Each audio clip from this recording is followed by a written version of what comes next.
right, we should be live right now with you guys at 1 minute in.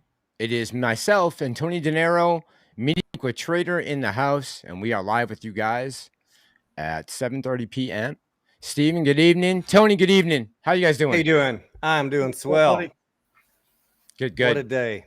What a day. What a day, huh? Tony Denaro said, "Let's go." Stevie, how you doing tonight? I'm doing pretty good, same old All right. stuff. Like to see my How's man in things with there. you? I'm good. I'm good. I'm glad to have all you guys. Thank you so much for joining me tonight. I sent you guys an invite, and Tony and Steve got right back to me and said, "All right, let's go live tonight for our audience." We got almost 100 right now in the chat. Thank you guys. Let's say what's up to some people. Dufresne, good evening. Juicy, the deaf guy. Sufyan is in the house. Maximus, good evening. James Spurlock, Adam Franks, the deaf guy. Ron Johnson, Sergeant Beef, Spellbook 4941, Mike, and Gorilla Gardner. How's everyone doing tonight? So let me put someone else up here besides myself. Tony, we talked today about the close of the market. You went live earlier. Tell us about your day today. How'd your day go? I had a busy day because I had 3 live streams, including market open, market close, and the Mullen shareholder meeting, which ended up being quite a fiasco because his mic kept cutting out. And on the key vote, Massalorian, there were 10 proposals. The key one for the reverse split, it was very hard to hear him unless you were paying really close attention. So I heard what he said and I tweeted it out as soon as it was done, but other folks misheard him. And so for an hour or more after that meeting, people thought that the reverse split was not approved and the stock started running up. And then if you listen to that incorrect information, you got rug pulled by the end of the day. So that was unfortunate. And I got called all sorts of names for putting out the correct information on time. So that was my day. Stevie, typical day. You? Typical day. You get called names for putting out facts. Welcome to my life. True. Stevie, how was your day? I had a good day. It was a pretty slow day in the market. Not a lot going on with our favorite stocks and stuff like that. I just kind of hung around and, chatted with some people in the Discord, stuff like that. But I joined Tony's live stream. He was in the morning. His little morning show he did this morning was good. He's probably going to do it tomorrow as well. Hello, everybody in the chat. How you doing tonight? Anya saying hey to Mediocre, myself and Tony. Anya, how you doing tonight? Say hi to Apes Blazing Does Stuff. The deaf guy, Sergeant Beef, Pam the Trader. Good evening, Pam. How are you, love? Don't worry about it. Don't worry about it. You're always here. I always count on you. Don't worry about Anya, it. how are you? Good evening, everybody. All right. So, T, you went live earlier, and it was an exciting day, but we didn't have much action. T, talk about just what earlier went down. Like, what would you say as the day overall, if you had to recap it? I did not. Today was about Amazon. To be honest, we had a lot of earnings today. So that was the big one at the market close. In social media, there was a lot of fussing going on about threshold list, FTDs. Adam Aron put out that tweet. I don't know if you saw it, that he contacted FINRA and the NYSE about being on the threshold list again. Then immediately people started calling him a liar and saying, did he really do that? Which I get, nobody trusts him. But if CEO's saying he did something, obviously you could subpoena evidence for that, and people already are. Surprise, surprise. But but to go to just go straight out and start making videos calling him a liar when you've been asking him to do something and he does something, and then you say you're lying. Like, what is the fucking point of asking your CEO to do something if as soon as he does what you want, you call him a liar? Or that's just lip service. He literally delivered what people were, asking for. Maybe not to the extent that they wanted. But the funny way that story went today, since he said he contacted the NYSE, everybody took it upon themselves to contact the NYSE president, Lynn Martin, and ask her to do something about the threshold list. And she started blocking people on Twitter.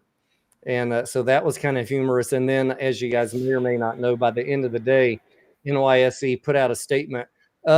Just wanted to say, if you're wondering about a certain security that's on the threshold list, that's not really our thing. So go see the SEC, and here's their link. So they just passed the football off. They're like, Pass not the us. buck. Yeah, not us, bro. But the most irritating thing to me about the threshold list, Johnny, is all of these different entities could be failing on different days. And each time one of them fails, you get 5 more days on the list. So I could create a legitimate chain to where a ticker could be on the threshold list for months, right? Legally. But we don't know if it's legal or we don't know if it's illegal because they don't share the damn data. So I want to ask all of you, Mediocre, Johnny, anyone listening, to help spread the word that we need to continue to push Gary Gensler and the SEC for Legislation. transparency on the threshold list. We want to know who's failing, how many shares are they failing, when did they go on the list, when did they clear up those FTDs? Because it's not enough just to say 13 days you're on the list. No. You could have had 5 parties in those 13 days. And each one that comes on adds 5 days once they come on. So people need to understand how it works, first of all. But more importantly, we need transparency. So I'll get off my soapbox. Go ahead, No, Steve. I You agree go ahead. with you. What are you gonna say? Oh, sorry about that.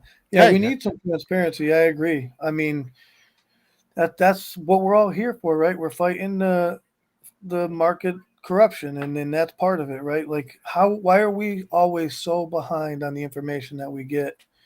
We need to be getting the same information that the big dogs are getting.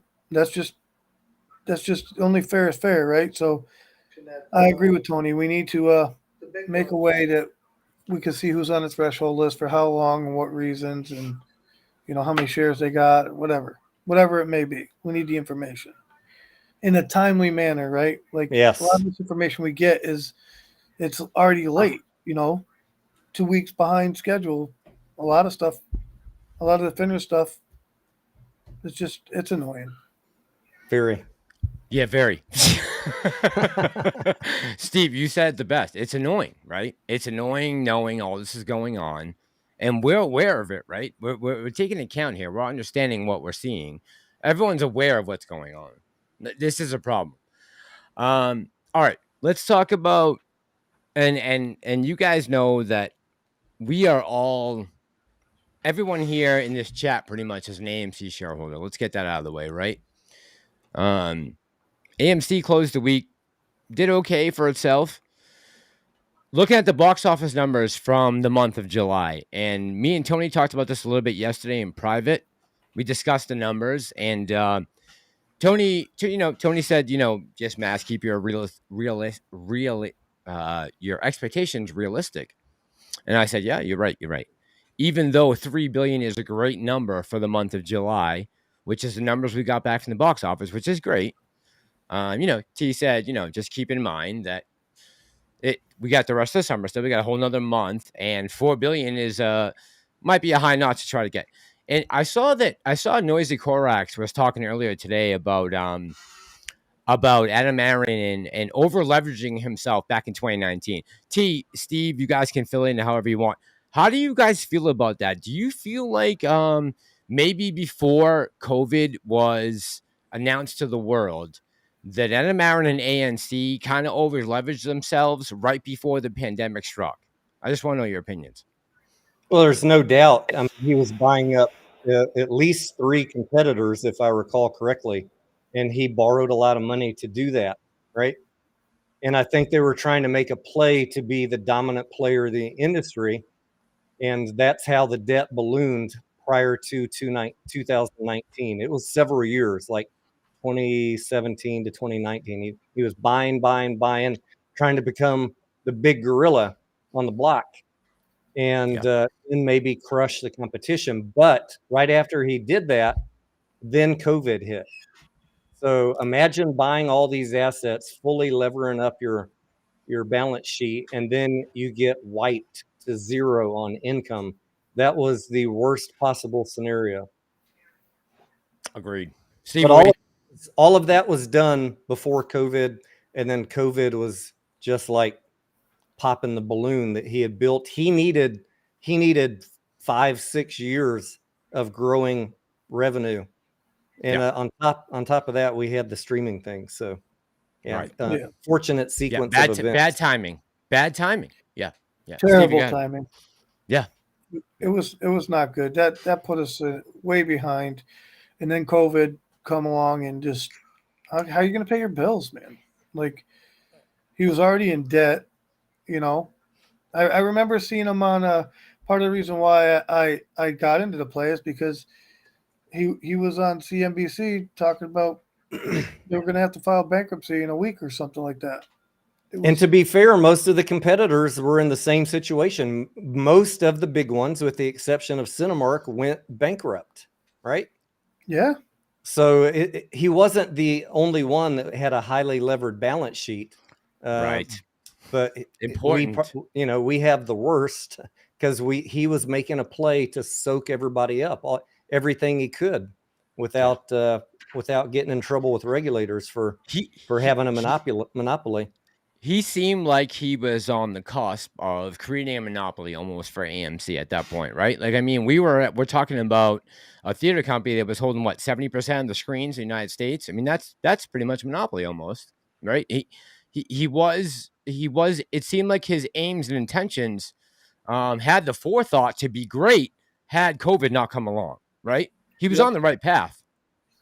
Good. Noisy Corax, I see him in the chat. He said, yeah, good point. Even NCMI, the ad company that supports all of these theaters, even they went bankrupt just recently. Like they're in bankruptcy right now. Noisy Corax is doing us all a favor of covering that lawsuit or that bankruptcy. Sorry. Hey, Corax. I see Corax in the chat. Yes. I think everybody unfairly focuses on Adam Aaron because they're in this play, but let's be real. The entire industry got whacked in 2020, and we're this teetering giant, and somehow we've managed to make it to 2023. We all know the somehow, right? Because they got that big cash raise and nobody else did in 2021 from retail investors. But we're, as you know, I don't want to beat a dead horse. The cash is starting to run out. We're getting down there, right? We're getting down there. We're not in risk of next week, right? But we're quarters away. And T, when we talked earlier, when we had said about AA, that basically he's been asking for this capital since 2021. That is an excellent point. Yeah, let's not be fooled on what Adam Aaron's intentions have been since June of 2021 or May or April when he went on live with Trey and he talked to us about smart dilution, right, T? Stevie, you remember this, right? Remember those conversations? Yeah. And all of us said, no way in hell, don't you dare do it. Don't you dare dilute right now. And that is a decision we are dealing with right now. Our decision back then to not allow. I think I know for myself, I voted no back then, no to dilution, because we had a lot of money in the bank and we all wanted to squeeze. But at some point, that piper comes, you got to pay the piper. And we said no, and we did not allow them to raise cash. And I said no as well. 2 years have gone by, and now we're running out. So we're once again, do we say no and let them run out of cash? Or do we say yes, and it's going to suck for retail when they dilute, but the company doesn't file bankruptcy, which nobody wants bankruptcy. That will wipe all of us out. By the way, T, you want to fill everyone in on what happened with Cinemark in the last couple of days? You want just real quick what you discovered? Cineworld or Cinemark? Cineworld, sorry. Yeah, Cineworld, sorry. Well, I think everybody knows Cineworld filed bankruptcy, and they went through the process, and then they just came out of it. Chapter 11 this week. Chapter 11 allows you to reorganize the debts. It's a lender in possession. The lenders got the company. So all the common stock was wiped to zero. The lenders came up with a deal to wipe $4.5 billion of debt off the books, and then they re-extended the company $1.7 billion in new loans so that they could start fresh. So Now we have our number 2 competitor coming back in the game, lean and clean, and we're still this teetering giant with all this debt. And so that does worry me a little bit too, even though Cinemark sucks. I mean, that can happen to us, Tony. There's no doubt about it. Like that. Yeah. I don't feel super comfortable having our number 2 competitor now having a clean balance sheet and being more nimble. And we're still stuck dragging on all this debt. So I don't want to see bankruptcy because that wipes all of us out. I'm just going to tell everybody that right now.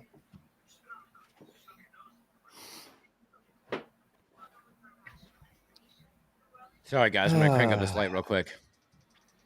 There we go. Blazing says bankruptcy is what will cause the MOAS, though. Oh, man. I Noisy Corax said, I would also point out that there is also the issue of 242B, in parentheses. Aaron seemed to have felt he had the yes votes, but not enough by Delaware law. That's from Noisy Corax. Just put that in the comment That's section. back in 2021, right? We talked about that earlier today. I think he's talking about 2021. Adam Aaron, he often said we had the yes votes were winning in 2021, but he didn't have 50% of the shareholders. You got to have 50% show up, and he wasn't getting enough people voting, and they can see the votes as they're coming in, and he knew he wasn't going to get 50% of shareholders to vote, so he yanked it. Now a lot of people like to twist that. Why did he pull it? Because he knew he wasn't going to have half the shareholders show up. Right. And so why embarrass himself? Even if he was going to get a yes, if only 10% of you vote, it's a fail. Even if it was a yes, even if the yeses were winning, that's why he yanked it. Just so the chat knows, Hilsey is saying, hey, my love to Diaz. Just in case anyone didn't see it in the chat, I just want to enunciate. Now we have great point. We have the new Delaware law that just went in effect 2 days ago.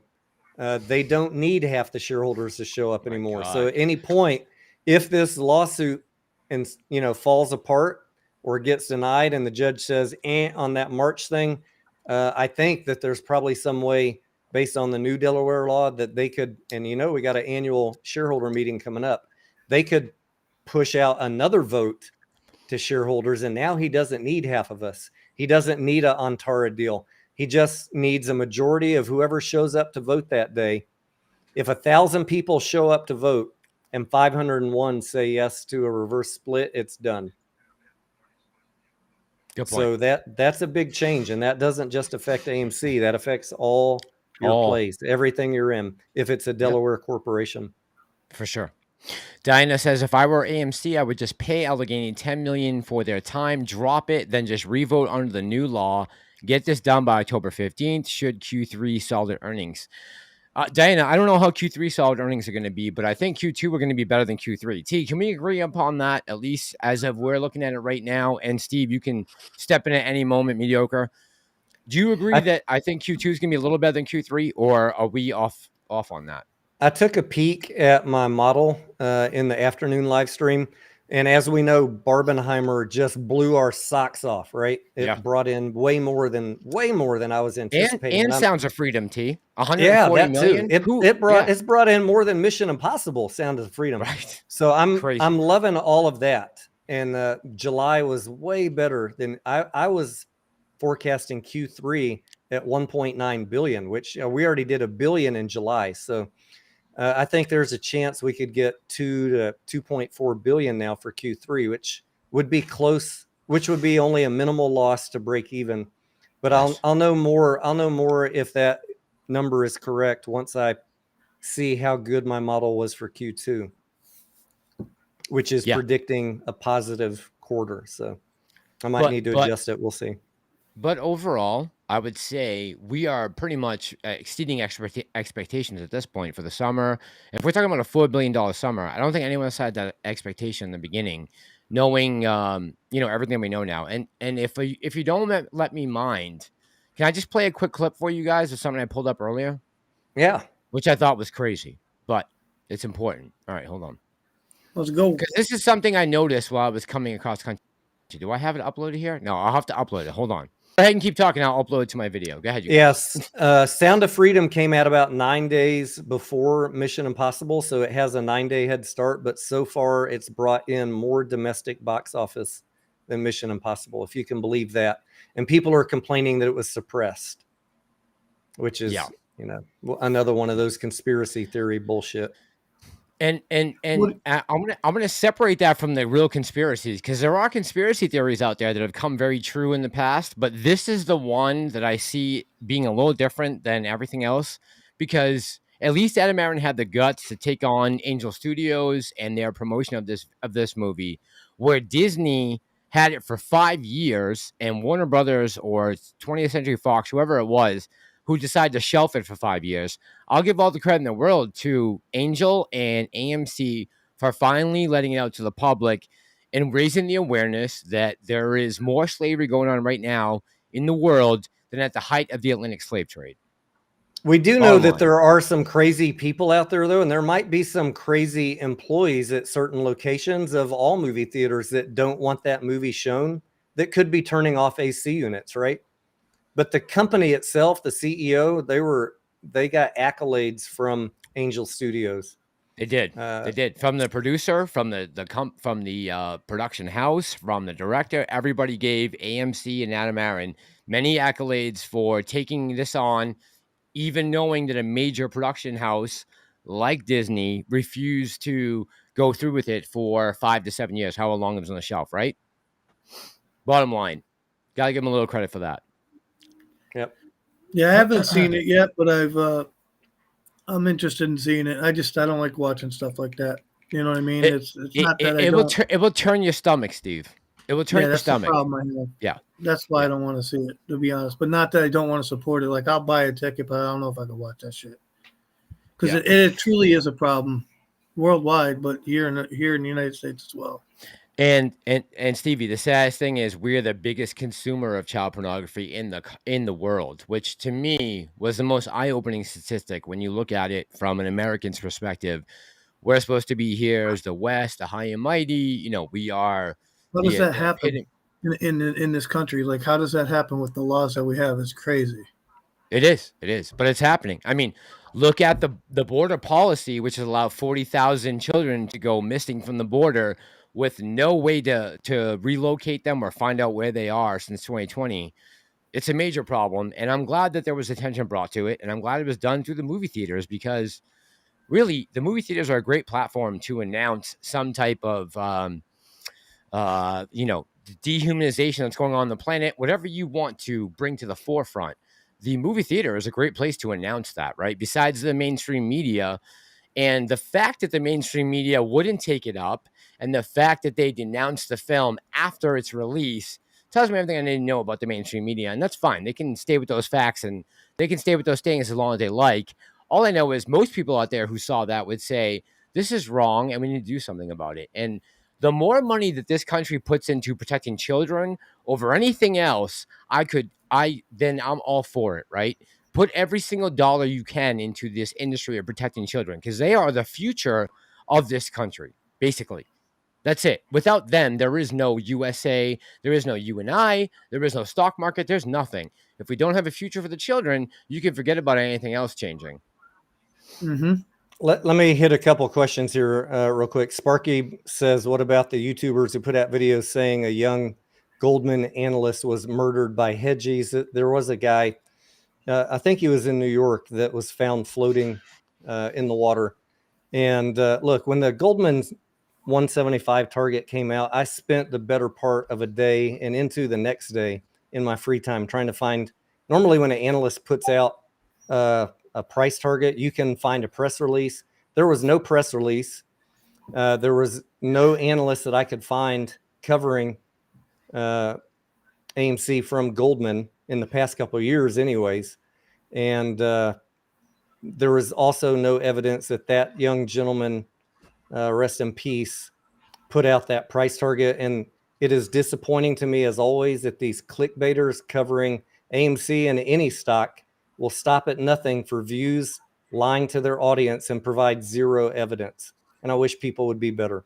There was zero evidence of that. And if you have a press release from Goldman with that guy's name on it, please send it to me. But I asked that on Twitter 2 days ago, and nobody sent me anything. Diaz says, I agree with Mediocre. Backyard Boogie says, the AMC is important, but come out country is falling apart. It is, right, T? And I've noticed that since I've made this trip leaving Boston. And Steve, to you too. I mean, you're from the same stretch of the woods I am. And maybe you haven't got to see this view that I have of the country, but we got a lot of problems going on in the stock market, but we got a lot of problems going on in the country too. And Steve, I'm sure if you were taking the same trip I am, and Tony, for you too, if you were taking the same trip I have and seeing what I've seen over the last 3 weeks, you would probably be harmonial with the same sentiment, right? I believe you guys would, because you're pretty optimistic and you're also very intelligent. This whole thing, like, to me, this reeks of an administration that has failed its people. At least in the last 24 months, we've seen a major decline within every aspect of the economical lives of Americans. It's across the board. It's hurting every different demographic that you can imagine. And we're gladful to be here in a position that we are, talking about a meme stock that we're basing some aspirations on, that hopefully some things will happen. But guys, I just want to keep your heads, let's stay in reality as far as what's coming up with the play. I want you guys to stay locked into what the different options for you are, whether you're going to exit this play or you're going to stay in. Make sure your head is in the game right now, because we're talking about your financial security and your financial future.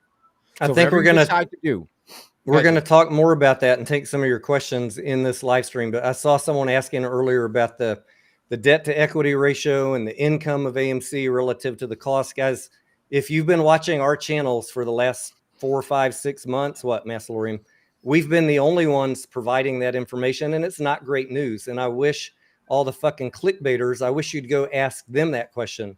Ask them what the working capital looks like of AMC. It's negative $1 billion.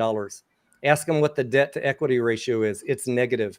They can't understand, how is this company talking about going bankrupt? It's in black and white in the financial statements. It's very obvious, but none of these clickbaiters want to talk about that. So you don't need to ask us about that here. We're painfully aware of it, as is all of our audience. These people are in tune, everybody watching tonight. It is the dozens of other clickbait channels who only want to focus on short interest and threshold list that are obscuring what is really going on with this company and why you should be, you can't invest in something and hold it for 2 years and be ignorant of the finances of the company. You are going to get wrecked if you ignore the finances of a company you're holding that long. And I believe that the short interest on AMC is going to continue to rise. Yes, my opinion. It's going to continue to rise, and I don't. Because why? Because they know the financial status. Why would you let off the gas? They know that they got AMC over a barrel because of the financials, right? If it can't make any money, it's going to go bankrupt, and that's ultimately what they want. Let's be 100% honest right now. The 90% of the reason right now AMC is staying afloat is because of retail. Because we decided to step in and back up this company. Had it not been for us, AMC would be in the same boat as Cinemark and everybody else. So let's not dismiss the fact that we've definitely helped this company achieve things that pretty much no one thought was possible, right? That's why the shorts attacked it so heavily, was because they thought there was no chance for this team to come back. And regardless of what you think of Adam Aaron, he has brought us back from the brink of bankruptcy to where we are right now. So you got to give him credit for that, right? If nothing else, we have to give him credit for that. I Steve, hear you, me and you met him face to face, right? Steve, we were together. Yeah. We met him face to face. Yeah. Did you get a bad feeling when you met him? We had him sitting on the desk right here. Yeah.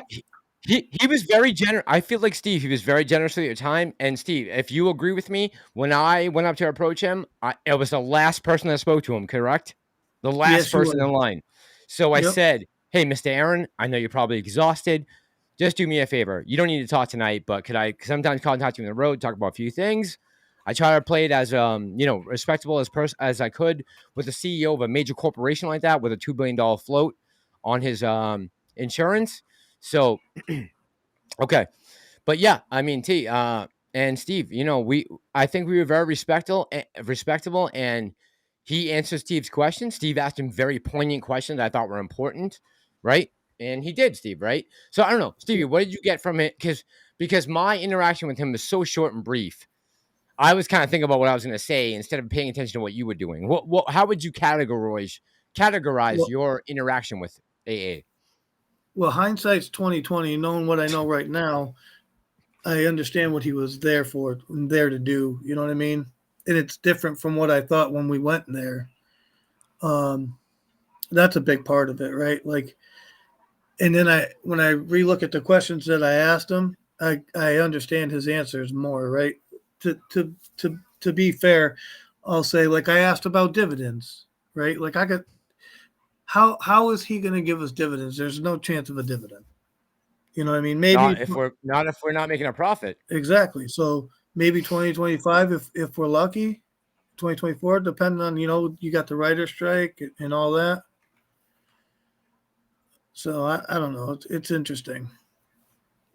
Okay. All that whole dividend debacle there that everybody wanted. I wish we could get a dividend, right?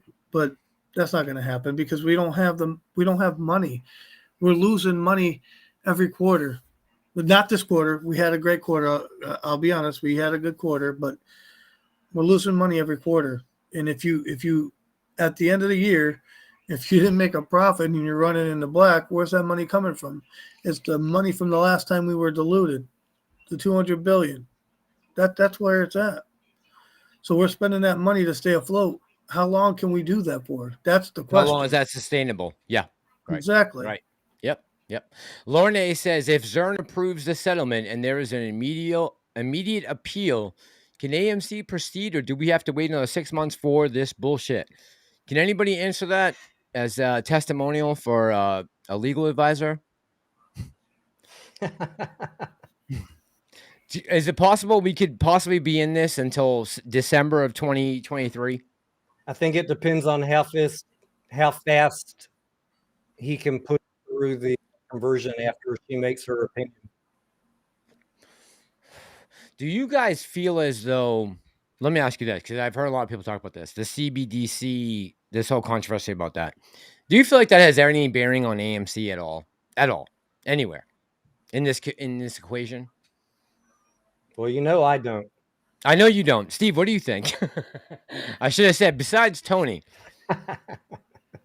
I mean, yeah, Stevie, what do you think? I mean, I'm not a whole lot sure what they're going to do at the corporate level with that. But as far as a person, I don't want it. So I'm totally against that whole deal. But, I think they're trying to use it with businesses, with banking. I don't know if that'll help them or hurt them. I really couldn't tell you. By the way, when did Twitter switch to X? Because I just went to go on Twitter today, and all of a sudden, the new app said X. Did that just happen in the last 48 hours or so? In the last week. The last week? Oh, Mass is behind the 8 ball, apparently. Sorry, folks. Sorry, folks. Let's say hey to some people in the chat. I see Pam in the chat. Hayden, how you doing tonight? Hilsey, Necessary Truths. Doc Zeno, how are you tonight? My friend Dan Spencer is here. Censored. Mark Mikes. Beverly is in the chat. Adam Franks and Super Steven says Massalorian high energy tonight. Listen, we are hopefully on the precipice of a place you've never been before. Look, I'm with all of you guys. I've been holding this goddamn stock for 2.5 years. Like you, like Stevie, like Tony, like everybody probably in this chat who all want this to be done with. We are all looking for an exit strategy, and everyone's putting together their best case scenario for how this will go down. And I think it's important that everyone get on here and be able to express that opinion so you can hear it and you can make your own decisions. That's important. Dialogue is important between the Bears and the Bulls. Yeah, not even Bears and Bulls, but like even if you're bullish on the company, there are different ways to exit the play. And you should be able to talk about them in an honest dialogue. Yes. Agreed. Yeah, Tony. Great point. Great point. And Steve, you agree with that, right? There is an exit strategy for everyone. And we could talk about all the different types of exit strategies that are out there, and everyone can pick their own, right? We know what the possibilities are. I think everybody should already have their exit strategy or be close to getting their exit strategy ready. Mine is already set. No matter what happens, I have an exit strategy. I don't know. I mean, I think people could. There's a lot of information that people should be going over. You know, I look for myself. I don't really pressure anybody to do anything or whatever. I barely even talk about what I did because it's nobody's business what I do in my position. But I will say I do have an exit strategy handy. I think everybody should. With that said, everybody should. Yeah, exactly, Steve. Everyone should. Everyone be aware of what's going on right now in the market. Everyone be aware of what's going on right now in your government. Everyone be aware of what's going on right now in everything, commodities, everything.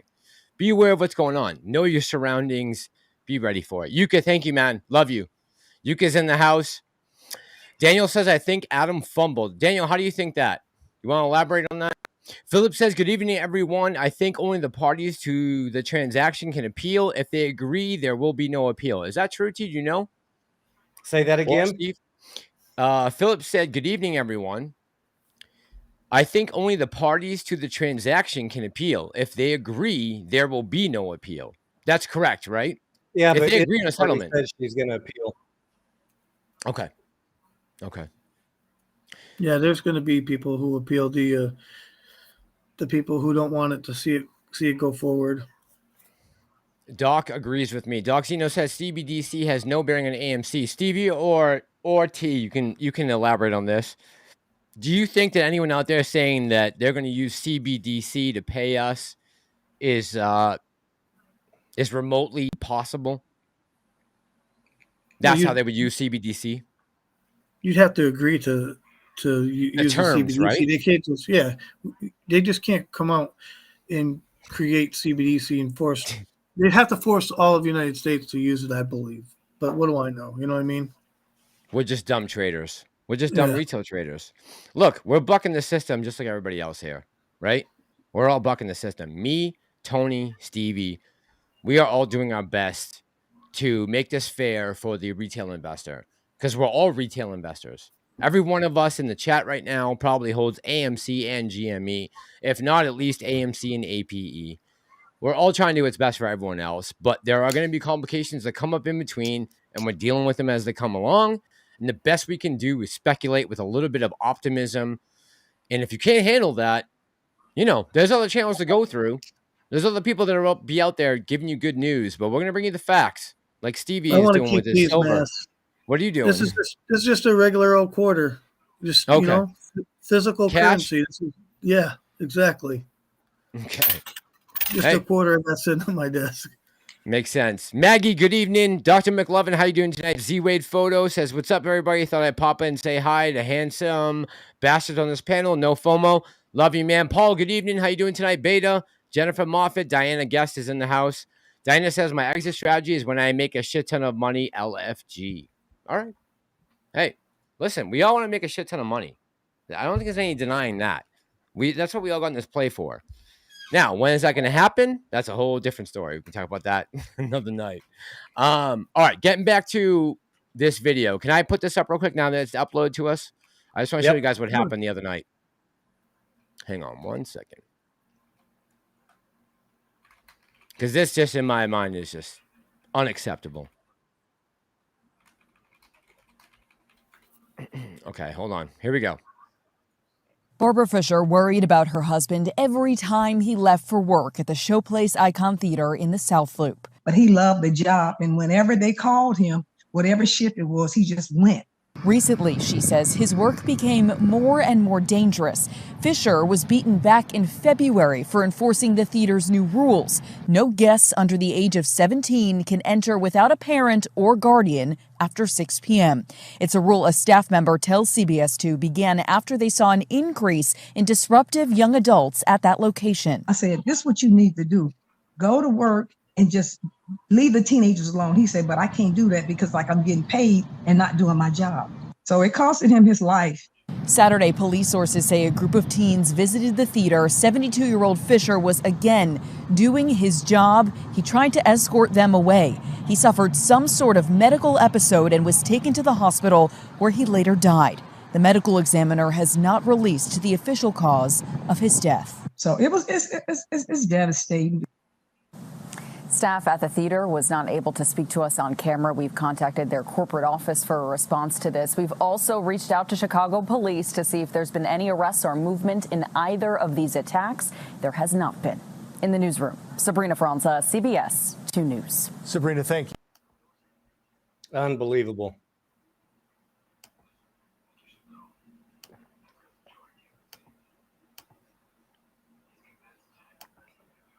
We can't hear you.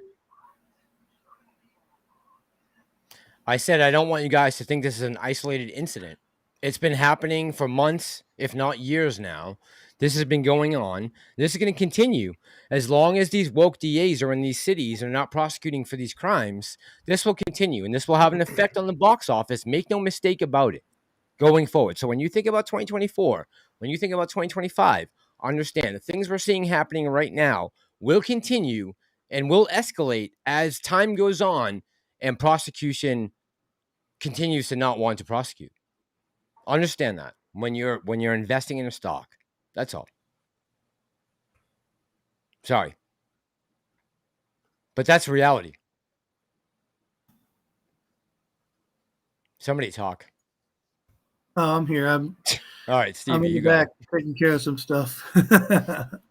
What do you think? I mean, am I off base here, or I mean, if this is happening right now, I just think about the repercussions of this spanning across the country, right?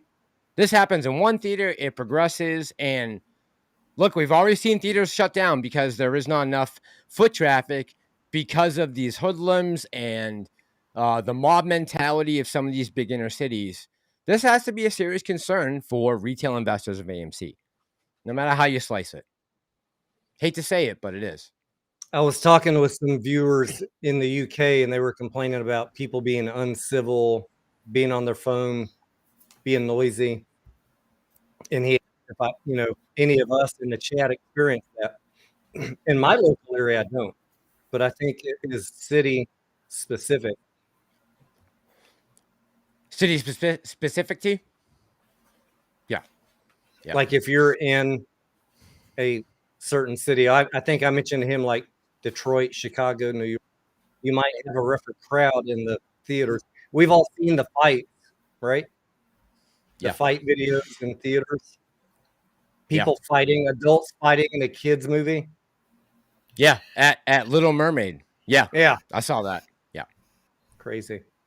Yeah. Yeah, it's sad. And just remember this, because we're all invested in a stock where it takes asses in seats to make money. So if you're going to turn a profit, you have to be able to draw in a crowd, right? Where we are in an industry, the movie industry, that needs to attract in customers to its base in order to generate a profit. And if we're not doing that, we're in trouble as shareholders. And if Adam Aaron isn't trying to continue to make that company prosperous, we are also in trouble as shareholders. So we got to back the CEO as long as we feel like he's being 100% honest and only taking what is allotted to him and nothing more, and doing the best with that profit, that money that he's being allotted to make the company better, to improve its financials, improve its bottom line, and make it profitable again. Lloyd says Mass has gone total QAnon nut job. Really? I'll tell you this, Lloyd. I just went across the entire United States, and I've never seen so much misery in my life. There is misery all over this country, like you wouldn't believe. Well, go ahead, Stevie. This is a serious question because I'm unsure what exactly is QAnon, anyways. So as far as I know, QAnon is a far-right conspiracy group that assimilated basically on 4chan and has promoted some type of against the deep state. So they're versus the deep state. They are anti-establishment.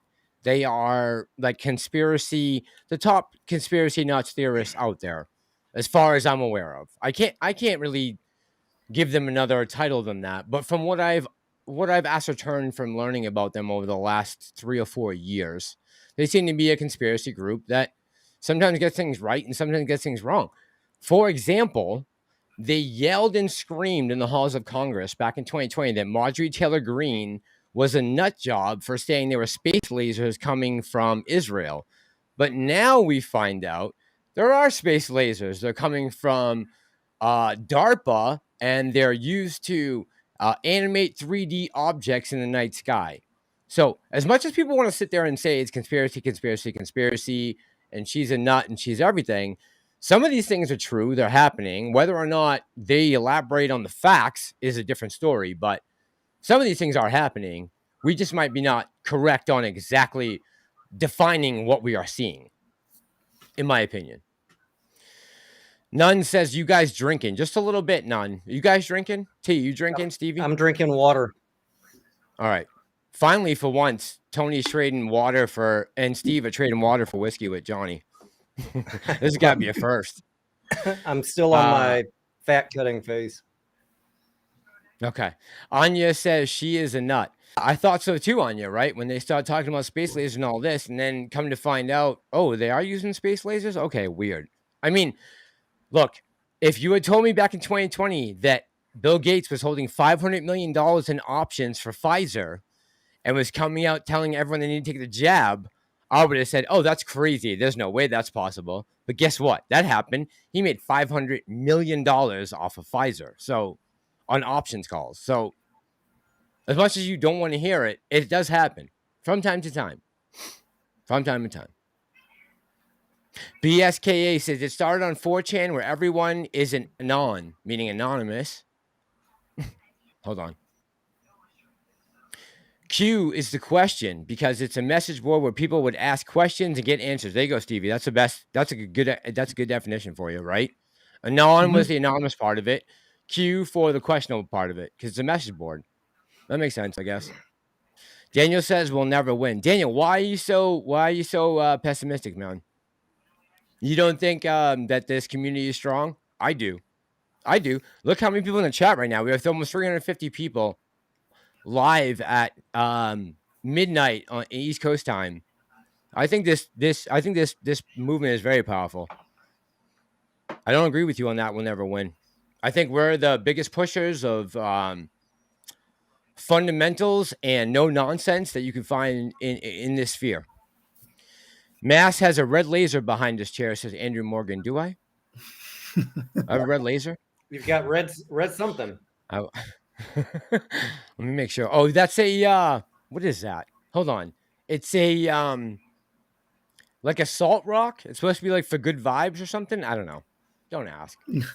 Just for the background. Good vibes. Yeah, good karma.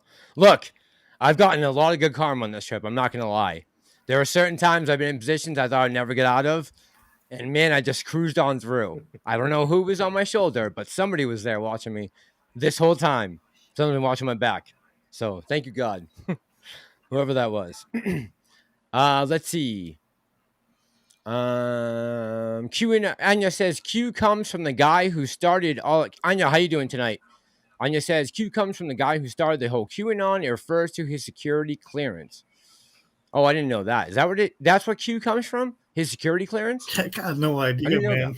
I hear it all the time. I don't either. I just pay no mind to it because I don't know what it is. I'm still trying to find out. Pam, how do you know I'm not in Cali? How do you know? How do you know where I am? I love Thai food. Tommy is in the house. Tom Yokun says, we just happen to put our money in the largest money center in the world. We are finding out what has been going on for the past 100 years. We are young with money, making money, and we are noobs at the table. So, Tom, T and Steve can attest to this. They're talking about the greatest transfer of wealth ever in human history, right? From the boomer generation down to the Gen X / millennials. Have you guys heard about that? Once or twice, yep. Okay. Once or twice. But that money is going to go somewhere, T, right? So as we are all sitting here thinking about the future and the future of the economy and whether or not it's going to be a recession and where to put our money, should we be thinking about some of those things like this whole transfer of the wealth? That this is going to be a big part of the economy going forward for the United States. Don't you guys think? I think it's going to go to a lot of good causes, except paying off student loans. Yeah. Go ahead, elaborate. Oh, he just went there. I ain't got no money, so hopefully it goes You're my not way. paying for anyone's student loans, T? I don't have any unpaid student loans. No, I don't have any student loans. I do not. I still owe student loans. I still have a debt to student loans. They haven't let me off the hook yet. JT Wisco says, did Mass make it back to Boston? JT Wisco, I'm on the West Coast, man. I was in Wisconsin, though. I was in Kenosha with you guys for 3 days. And it'll be in my video when it's done. Are you going to start like adopting a West Coast accent? No, T, I can't. It's impossible. I can't get rid of this Boston accent. No matter what I do, where I go, everyone always says when I walked up to the hotel clerk or room cleaning or someone at Amtrak the last couple of days or weeks, they've known I was from Boston right away. I just want to know where you parked the car. Yeah, right. Exactly. Right. I'm like, I'm on the train, asshole. And park my car anywhere. Let's see who else is in here. Beta BSKA says they were 4chan messages from someone who definitely had inside knowledge. Oh, okay. Inside knowledge of government agency. I think people assume it was someone with high level of security clearance. I think a lot of people suggested that in the beginning, right? Because some of the things were so the premonitions that came from Q seemed to match up with reality, but I don't know. What do you guys? T, do you ever know anything about Q? I really don't know that much about them. Do you? About QAnon? QAnon? Yeah. No. Me neither. I mean, Stevie, anything to add? Not to speak about them at length. No. No, me neither. Stevie, anything on QAnon? I don't know anything about them, honestly. I hear stuff all the time, but I don't know nothing about them. Yeah, me neither, man. Me neither. I really don't know enough to dive into it to try to say one way or the other. David, how you doing tonight? Dave Massaro is in the house, says, hello, Mass. I see Hilsey here. Hilsey, say hi to Diaz for me. First Wave Crypto says, I think Q is Al. That's a possibility. That wouldn't shock me. If Q was Al, that wouldn't shock me. Jared Lighting says they are on the dark web. New Now Y'all says Q is made up of a racist peeps. Why do you say that? No, y'all. What is racist about Q's message? I'm just curious. I want to know. I'm trying to learn. Massalorian could give Trey a run for his money tonight. Super Steven says. You think, Steve? Oh man. Shit. That's one hell of a call. That. Thank you, sir. Just turn that lamp on, lamp off a few times behind you. Yeah. Diaz says, I have a printing machine like Powell. I print what I need. I'd like to see that. Philip says, QAnon believes that Trump will save the world from child molesters. That is the main premise. That's the main premise of Q? I hope it's more than that. I realize that's a problem, but I hope it's more than that. Look, our democracy is no longer intact. I don't know if anyone else has realized that yet, but let's be 100% honest. Let's be completely honest here. We no longer have a democracy. We are barely holding on to a constitutional republic right now.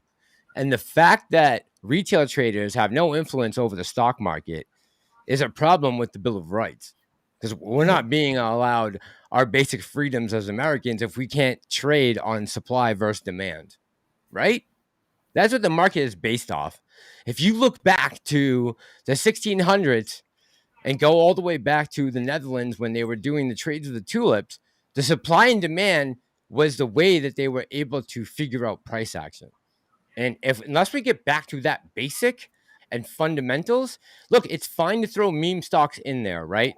And you can have rallies on bullshit, and you can have what's the word?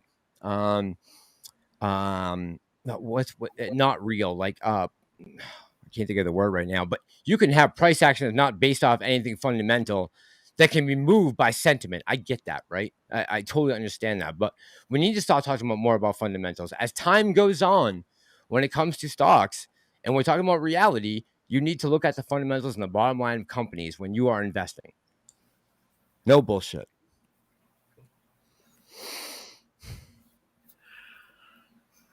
You mean we gotta look at more than the threshold list, Mass? I mean, T, we do, right? I'm just PDs saying, and all that stuff, right? I saw people on Bed Bath & Beyond live streams popping champagne every night if they were still on the threshold list while it was dropping 10, 9, 8, 6, 3, 1, 30 cents. They're celebrating being on the threshold list. Like, wake the fuck up. I know. You got to Yeah. look at more than that. Let me ask you guys about something real quick because we're all in here right now. And we've all talked about this in the past. So let's bring it up again. And I know you guys all have different opinions, but let's talk about Judge Zern's decision. So, T, I know you went live today. You went up right till the end of the market close, right? At 4:30? And nothing, Yep. right? Past market close. Okay. So, T, are you anticipating in the next, let's say, 48 hours, a decision coming down? You were anticipating it today. Obviously, you went live. You didn't do that for no reason. No, I did not go live because I was anticipating Zern. Okay. I just I'll had a take lot that of back. people been asking for lives, and I'm anxious to get back to doing them during the market hours once I have all the drama people blocked. That's kind of what we're working through. So I told Mediocre on Sunday that I expected Zern's decision this Friday. Yes, after he did. market close. And Okay. I said, it was You're on gonna be day every 3, day this Stevie, week. right? You're on day 3? That's what I heard. That's a rumor. Uh-huh. Every day. But if I listen to Chancery Daily, she's saying expect much later than this week. So I have no clue. Oh, so you got in touch with her again? She came back. And No, answered you? she posted an update on her blog. Oh, okay. Okay. All right. Well, She says we're being too optimistic, expecting a quick opinion from Zern. Tony, would you ever block Maggie? No, right? Oh my Yeah. God. That's what I said. I said, Why would actually, anybody block Maggie? I don't know, because I I was don't going to know. say, me and Tony talked earlier, and he said that someone had blocked Maggie, and I go, oh my God, Maggie? I'm like, I they don't blocked block anyone Maggie? unless Oh, they're being, assholes to either someone on the show or someone in the chat. Other than that, there's any fair questions. yes. I definitely will not put Maggie in that category. No, Maggie is a big absolutely backer not. of retail. Yeah, absolutely. Maggie, not. If you can't answer hard questions, then why are you live streaming? You're just running filtered media. How about if you can't answer any comments? Like, why are you shutting your comments off in the first place? Whether you decide to leave them on or not is one story, but if you're deciding to shut them off entirely, one thing if you don't read them, but to close them completely is always going to make me suspect of any channel. And I hope Absolutely. YouTubers understand that. Like, that is a big red flag for anyone. And if you're still watching one of the channels that doesn't allow comments, whether they read them or not, it's important to understand where these people are coming from. They might not have your best interest in mind. Andrew says, this case has been absolute clown show. Just make a decision already. Steve, do you guys feel like it's been a clown show? What are your thoughts, T? I think I wish it would happen already. Just make the decision. Either way, people are going to be upset no matter what you decide. It's divided. And but the best interest of the company to prevent bankruptcy is for the decision to go through, right? Like, that's fundamentally, that is what is best for the company, whether people want to hear it or not, or they believe in, the short squeeze only, ride or die, whatever. But some people have a lot more invested in a play than they probably should, or maybe they can't afford to lose everything they got. They went all in, or whatever the circumstances that somebody may have, right? So to ask somebody to lose their livelihood over something that's not a guarantee is crazy, right? I mean, I'm not telling anybody to do anything. I'm just saying the information should be readily available to people, and it is. Like, I mean, it's out there. The judge put it out. AMC put it out.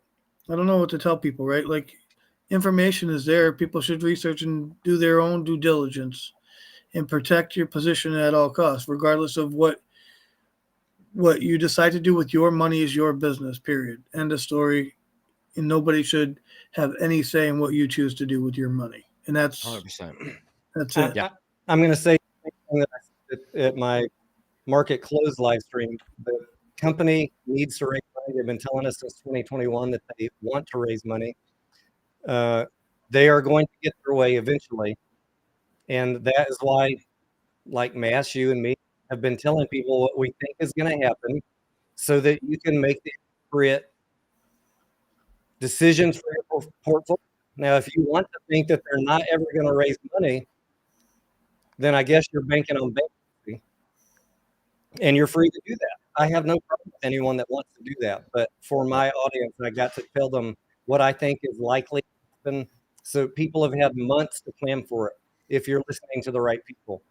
And if we're incorrect, you might get a small pop in the stock, and then the shorts are going to attack the hell out of it because the company has no access to reasonable capital without selling an 8 for 65 cents again. That was nice. That made me happy. Yeah, I bet if you got in, yeah, of course. Lizzie says, right, White House turned comments off, and so did World Economic Forum because they didn't care what you think. All right, you guys, can I play a quick clip from you from earlier today? This is from PBD's podcast. I just want to play it real quick and talk about it, what you guys think about it. Do you guys mind if I play it? Not at all. T, you okay, Stevie? All right. Yeah, I'm good. I'm just curious what your thoughts are on this. This has all to do with BlackRock and their leverage over the rest of us. Here we go. Have you looked at, Larry Fink, Soros, State Street, Vanguard, BlackRock? How much have you looked at what they're doing and what their ties are? I've looked at it. Yeah? Yeah. They're pretty much running everything. Yeah. S&P 500, the number that 88% of the companies on S&P 500, 88% of them, the largest shareholder of those companies is either State Street, BlackRock, or Vanguard. 88% of them, okay?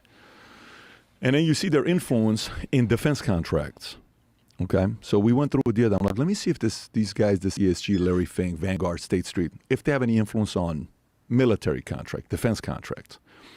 If you Google the largest shareholder for Raytheon, 3 out of the 4 top shareholders of Raytheon, BlackRock, State Street, and Vanguard. It could be top 3 with Raytheon, but I think it's 3 out of 4. If you go look up General Dynamics, if you go look up Boeing, if you go look up, Northrop Grumman, okay? And then you work backwards and you say, okay, how much money is that in what these guys are doing?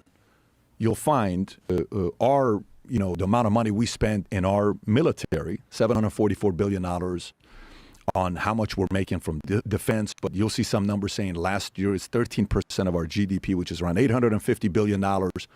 That's more than the next 10 combined. We gave more money to Ukraine than Russia spent on their military last year. And when you look at these Okay. So can we talk about that real quick? Hang on. Absolutely. Because I find that fascinating. We spent more money last year on Ukraine. Is that not crazy to you guys? I mean, is it, the fact that BlackRock has so much control over our economic, does that not bother you guys, or am I the only one? Absolutely. Like, what is there to fight against ESG besides our wallets and our dollars? Like, we need to start thinking about, as retail investors, this is not good for retail investors.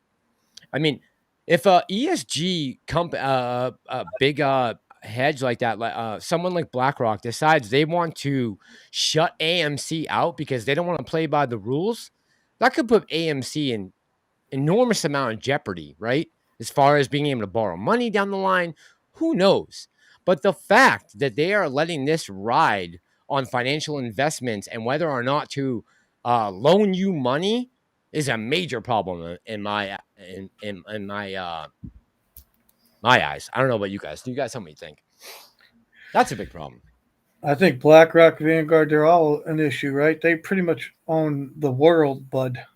The world, not just the United States, right?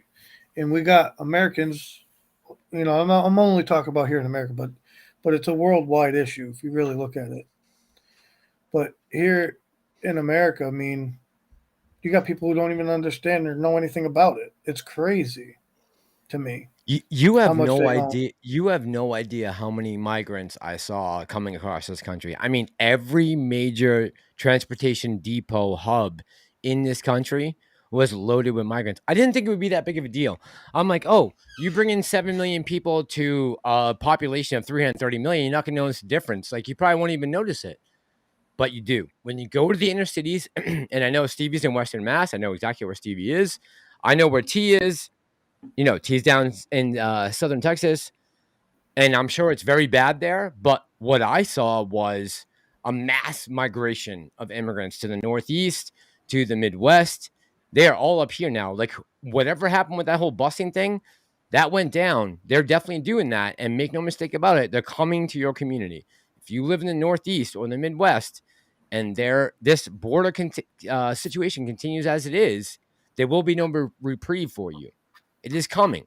And now they're saying, these Democratic governors are saying, we are no longer sanctuary cities, or these mayors are saying we are no longer sanctuary cities. Goddamn, people, we told you this from the beginning. This was a bad idea, but you don't want to listen. I mean, Maximus says, all my cousins masked, they're coming to get you, bro. I don't know what they did. What I did. What happened, Maximus? What did I say? Let the truth out. Let the truth spill. T, what do you think about, and this is open to Steve too. What do you guys think about next week? All right, so now we're coming up on the end of another week. Do you think Zern's going to make a decision by the end of the week, T? Or Stevie? Go ahead. I'm surprised she hasn't made a decision yet, but it could happen tomorrow. If not, I got a running joke like, last Friday, I said Moass Monday, and if it doesn't happen tomorrow, then we get another shot at Moass Monday. I mean, Moass Monday. Shit. But in all seriousness, I mean, she could put the thing out any time, right? I mean, they renegotiated the settlement agreement. She just has to basically approve it. But if she doesn't like something in there, it could take longer. I really don't know. I'm not the judge. She's going to make her decision on her own. She is really judge, jury, and executioner at this point, right, T? Yeah. I was very optimistic that it would be quick, but like I said, after reading Chancery Daily's post, I'm okay if it takes till September. I mean, I would just like all the drama and fighting and all of this nonsense to be over so people can move on. I'd prefer that to be sooner rather than later, whatever the decision ends up being. Maggie, if you had an AMC theater, I think we would all be flocking to Maine. But because you are absent of a theater of AMC, that is your problem. So you got to get in touch with me. We'd all be there. Listen, when you open the first AMC theater in Maine, Maggie, we're all going to be there. Trust me. T will be there. I know Steve will be there. He's like right up the street. We'll all be there. Don't worry. Four Horseman says Fractal are going to Fractal. Don't listen to all the FUD. Mike says she wants to hear the earnings report. Hilsey says hold on. And Diaz says, I agree, Tony. Hilsey said I'm about to drop dead here. I'm about to drop dead here. I don't think that has to do with the Doxino. I recommend a few martinis and some ganja. What if I'm frustrated, Doxino? That's not doing it anymore. That used to work. A couple martinis and some ganja used to keep me composed. Now, The market can set me back for weeks. No reprieve. Andrew says, isn't the case important enough? This is going to take till September. Oh, Diaz, have a good night. T, what That's do you what I think? was talking about earlier. After reading Chance the Lawyer's post, I'm thinking about what she said. Like, there's a chance this could be appealed. Judge is probably thinking about that. And there is some precedent being set here. So she's probably thinking about that. She might be taking her time to think about those things. Yeah. T, let me ask you this, and this goes to Stevie too. Do you guys think, and just knowing what we know and seeing everything that was sent in as far as evidence, do you think that the decision is going to weigh heavily on the other outside forces that people mentioned in their legitimate, cases that they made, as far as these outside forces are working against AMC? Do you think she's going to take that in consideration when she's making her ruling, or do you think she's going to really focus in on what's important and really what she needs to rule on, like the actual matter we have in hand? Go ahead, Mediocre. I don't know. I think she has the information she needs based on what they sent in, right? Like, some people don't believe that they made their case. Some people believe that they did, whatever. But I think she has enough information to go by. Now, others say, why didn't the attorneys give her a date? And I would argue that, why would they give her a date? That's like demanding you want something done by a certain date. I wouldn't give a judge a date like that either. I mean, I know some people say, well, she asked for it. Well, here's the information. This is what I could tell you in the documentation. And if she either agrees with that or she doesn't, and it's ultimately her decision. So the AMC attorneys left it in the judge's hand. They didn't give her any ultimatums or anything like that. So we'll see what happens. That's just how I look at it. Others may look at it different. So I'm just waiting to see what happens. That sounds reasonable to me. Were you Tony, asking in your question? Were you asking like the other issues people brought up, like dark pools and share count, FTDs? and all of that? Yeah. I think in the special master's report we saw that the court was kind of saying those are not relevant to this case, and even if they were, it's not under the purview of that court. Take it as a separate case to the right court and sue the right party. Yeah. Which is going to end up being FINRA or the SEC, which is going to go nowhere. All right, T. So First Wave Crypto says, oh, okay, let's just let the facts slide. Hang on. That we have been on the reg show list multiple times. FTD's reg show should have caused a squeeze. First Wave Crypto, what makes you believe that they can't cover those FTDs? Like, why is that?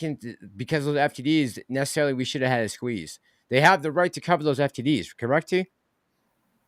Right? Yeah, those failure to delivers, they have 3 days, point right? of being on reg shows to give the failing party a heads up that you need to cover that shit. But even if they cover it and someone else fails the next day, that adds 5 more days. And then that person covers and another institution fails, and so on and so on. You just keep on adding 5 days every time. You could literally be on the threshold list for a year and it could all be legal and they could all be being covered. Or it could be complete crime. Right. We don't know. We don't know because we don't have transparency. Right. Good point. We should great be point. fighting for the transparency. Instead of beating up the CEO, we should be protesting the SEC for transparency on the threshold list. And listen, and I agree with you guys 100% on that. When I went to DC back in January, it was against the SEC, not against AMC, right? I never went down there with the intention to protest against Adam Aaron or AMC or the C-suite. This was always about regulation, not about the company and who's running it in particular. It was always about regulation, because I feel like we're getting failed there. It's not so much the C-suite that's failing us, really. I mean, if you really want to look at someone that's failing us, we're talking about the regulatory entities out there, not the company itself. They're trying to battle themselves in this game that they're in, right? Where the stock market is contradicting their price action of their stock. I mean, it doesn't get much more simple than that. Tom just says, I think positive. Oh, Sith Lord says positive earnings may be very little in this play. The stock will still fall. AMC is arguably the most molested stock in the history of the stock market. It's not even debatable. All right, let's talk about that. T, what do you think about that? Do you think that AMC is the most heavily molested stock in the history of the market? You think that? I'm just going to say, Johnny, I observe and participate in a lot of stocks. Everybody thinks I'm just AMC, but I'm all over the place. Every ticker's community says the same thing. That's all I'm going to say. Okay. All right. Fair enough. Stevie. It's a mindset of retail that their particular stock is the most manipulated. It can't all be right. Yeah. Agreed. Stevie, go ahead. I mean, why is the stock falling? Why are the shorts not backing off? Why aren't we asking ourselves these questions, right? I don't know. And maybe there's a little validity to what's going on, and we keep putting blinders on and ignoring the fact that there is reason to. I'm not for shorts, but don't get me wrong. I'm just saying, like, their thesis is mostly correct, right? We're in a failing company that we're trying to save. You have to look at it from both angles. That's my only thing, right? Like, I try to look at both sides of it. That's all. I mean, I'm going to catch a lot of hate for this video. I can already see. But you're talking. Listen, as long as you're spitting facts, you're okay in this channel, man. Go ahead. But the fact of the matter is, you got to look at both sides. Like, why are they doing this? Why do they want to drive it to zero? Well, because it doesn't have any money. And we're not helping them to get money. That's the problem. We're basically starving the company we're invested in for a short squeeze play. Yeah. That's what it seems like now, right? Doesn't it seem like that? Why would they ever let off the gas? Ask yourself that question. Why would they ever stop? And if they can stop you from getting there, creating a short squeeze, then why would they ever let off the gas? And I'm not a short, believe me. I own AMC. This is my problem. This is why I want to have this conversation, right? They can drive this thing down and never allow us to do anything. And then what? Then Adam Aaron and the board has to do whatever they have to do to get money. Eventually, they're not going to be able to get any more money, and they're going to have to file bankruptcy, and we all get wiped out. That's the end game there, right? And who wins? The shorts win if that happens. The shorts win, yeah. You really want them to win? Right. That's what I'm asking everybody. Like, I don't know. Those are just my thoughts. That's a good point. Doxino says, yep, threshold list means shit. First Wave Crypto says, we can have multiple angles of attack. This is a financial war. That I agree with 100%. This is... Me too. We're in a financial war with these guys. I mean, no doubt about it. Look, we almost took out a hedge fund, right?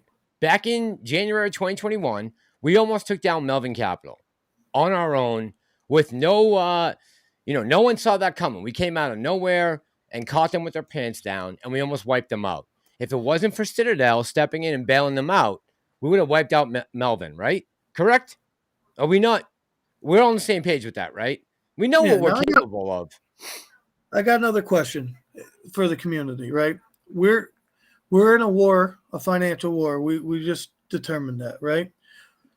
Why wouldn't you protect your bullets, your money? Protect your money so you can continue the fight.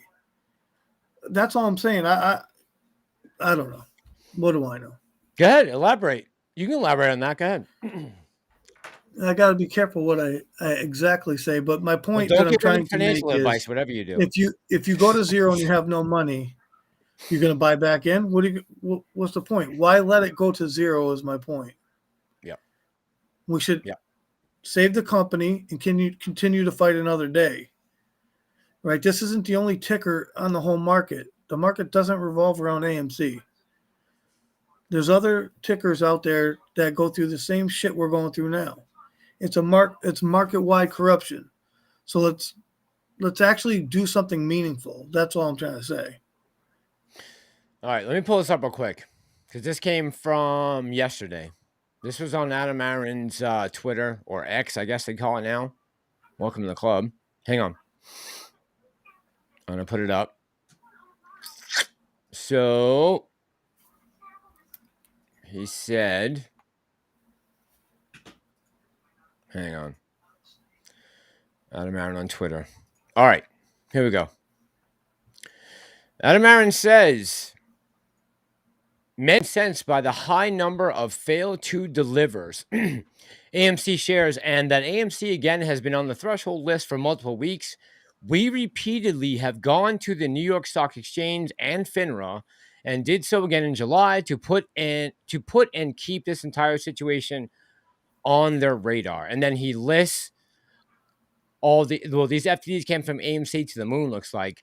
All right, so what do you, I mean, we've seen this before from Aaron, right? This isn't the first time Adam Aaron has given a tweet like this. So what do you guys think? Does this mean anything, or is this par for the course with Aaron, in your opinion? I mean, we don't really have evidence is the problem I have with it. I mean, we need something. Sorry, I'm bouncing the table, but I'm getting frustrated here. I can do it too. We absolutely need transparency. Okay, we don't got any transparency, so what can we do? Our hands are tied. We could cry about the threshold list, but nothing ever gets done about it. So why can't we force them to change the rules so that retail can get the information it deserves? Right? It's supposed to be a free and fair market system. So a free and fair market system, if there's information, it should not be withheld from retail investors. That's my fucking complaint. Agreed. Agreed. That's really all I got to say. Agreed. Jesse says, what do you guys think about what if Zern does not sign again as submitted? Can that happen? And if it can, wouldn't you think AMC would run again and Ape goes down? All right, so let's take that two parts. What do you guys think about if Zern does not sign as submitted? Can that happen? And then two, if it wouldn't, do you think AMC would run again as Ape goes down? All right, so let's take the first part. What do you guys think about Zern does not sign as submitted? I don't think she's going to. I think she's been clear about that, right? Anyone else want to debate on that? I think he's asking. He's asking: is she going to approve the settlement as amended, or is she going to have more questions and tell them the settlement's still not good enough? Okay. What are you guys' thoughts? Go ahead, T. You can start. Yeah, I mean, she could say the settlement's not good enough. Sure. Yeah, 100%. Yep. Stevie, you think she will? She's the judge. She's the judge. It's her court. She could do what she wants to do. She doesn't accept the settlement. She doesn't accept the settlement. What can you do? Let me ask you this. Do you think that some of the exculpatory evidence has come forward? Some of the things that retail has said about the market in general, about, our concerns about why this price has come down, all the problems that we have. Do you think she's going to take that into consideration and that will be a factor in her decision? Or do you guys feel like she'll be able to keep that piecemeal and be like, listen, I got to decide on this one thing right here. And on this, I'm not going to let anything else come into my persuasion or my periph.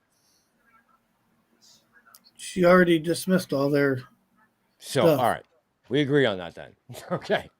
All right. As long as we're on the same page as that. Okay. So you guys feel the same way I do, that she's definitely dismissing all of the other intangibles that are definitely affecting the stock price, but have nothing to do with this particular case in specifics, right? Exactly. You agree on that? All right. Because you're going to have to bring your own suit. You have to have evidence to bring the suit. That's the problem with what is going on with the corruption. So where do you start with that? Yes. Where do you start? I'm with the community that the market, I believe, is corrupt, right? Yes. So now the decision becomes, how do you beat the corrupt system? Okay, so starting from right now, 11 o'clock on Wednesday night, moving forward, we all need to work in unison as far as how do we attack the current situation that we're confronted with, right? So this thing constantly is changing, and I think everyone needs to understand that the play is constantly adapting and changing, right? We all need to be, and I just want you guys to be on your fucking toes when this thing comes to fruition, because whatever happens is going to go down one way or the other. Just be ready. This is your money. This is your financial future. It's your freedom. Be ready for whatever it's coming. That's all. I mean, I say this all the time. The only way you're going to repair the corruption is you're going to have to get the top cop to do his job, which you're not going to get, right? And the only way to do that, it ends up in politics. That's all I can tell you. I don't really want to go into detail because people are going to make up their own mind. But if anybody really truly wants market change, you're going to have to change your politicians and force them to make change. If it doesn't happen, you're never going to get change. End of story. By the way, Pam, thank you very much. You and Prometheus, love you guys. Thank you so much. Everyone that's helping out tonight on the channel, we thank you. Me, Stevie, Tony, thank you guys. Mike says, and good point, Steve. Mike says she will sign it sooner or later, or she would have tossed it out already. See, that I agree with, right? This would already be gone had it happened. I think this, had she had thought that this was being thrown out, it would have been done already. You guys agree, T?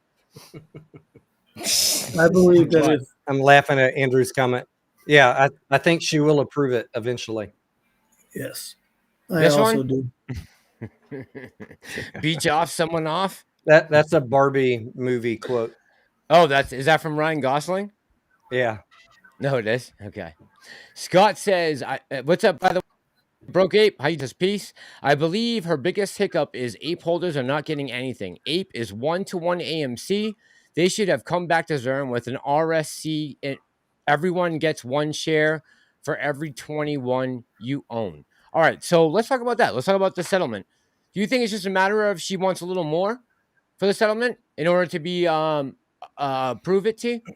I do. I feel like that's what she's looking for, a little more compensation for the retail investor at this point. What do you think? It's complex as she's worried about the impact of the settlement on ape shareholders.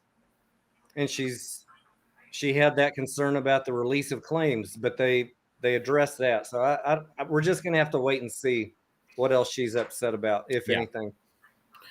I mean, yeah, she gave them that out.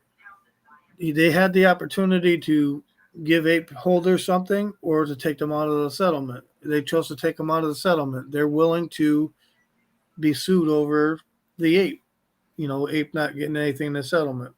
I think they're under the impression that ape holders probably won't sue them, but it is what it is. Whatever happens is going to happen. Ape wasn't a part of the case. So what can you do? You can't rule on something that isn't part of the case. Right. Yep. Great point. Great point. All right, I'm going to go back to this video for 1 sec. I just want to finish up what Patrick Bet David's saying about BlackRock. Hang on. I feel like this is important. Not as important as AMC maybe, but it is important. All right, hang on. All right, here we go. Contracts, then you're like, okay, Fink is there. These guys are there. Okay, let's go look at Hollywood. Same thing you see there. Let's go look at pharmaceutical. Let's go look at this. And you're like, wait a minute. These guys essentially have a monopoly. Well, how big is BlackRock? $10 trillion. How big is $10 trillion? Only 2 countries have a bigger GDP than what BlackRock has, assets under management, U.S. and China. That's how big BlackRock is. So then they went and they started getting all these other guys to sign on and say, hey, we want you to participate with the same thing as well with ESG. And they ended up having, I think they had 31 signers. I think end of 2022, they got 60 something signers for a total of $70 trillion of assets under management that they're controlling. 70 trillion. So now they're controlling other places. And just recently, if you saw the rebuilding of Ukraine, did you see this contract? Rebuilding of Ukraine, $400 billion contract. BlackRock and Chase is helping rebuild Ukraine. And then, okay, I'm not a conspiracy theorist, but what the hell is going on here? They have that much control to get everybody to do what they want them to do? Yes.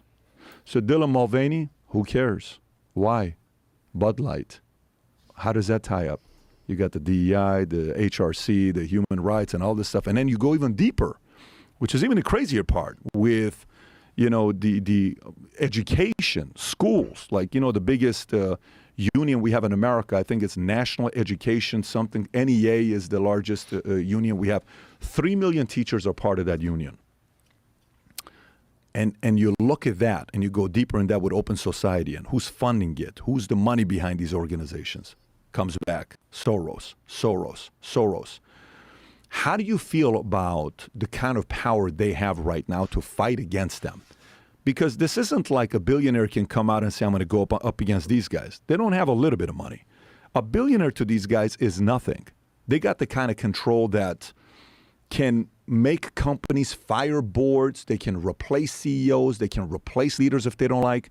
They have their hands so much into it where many times when people say they, the people of power, I'm kind of like, who are the people of power?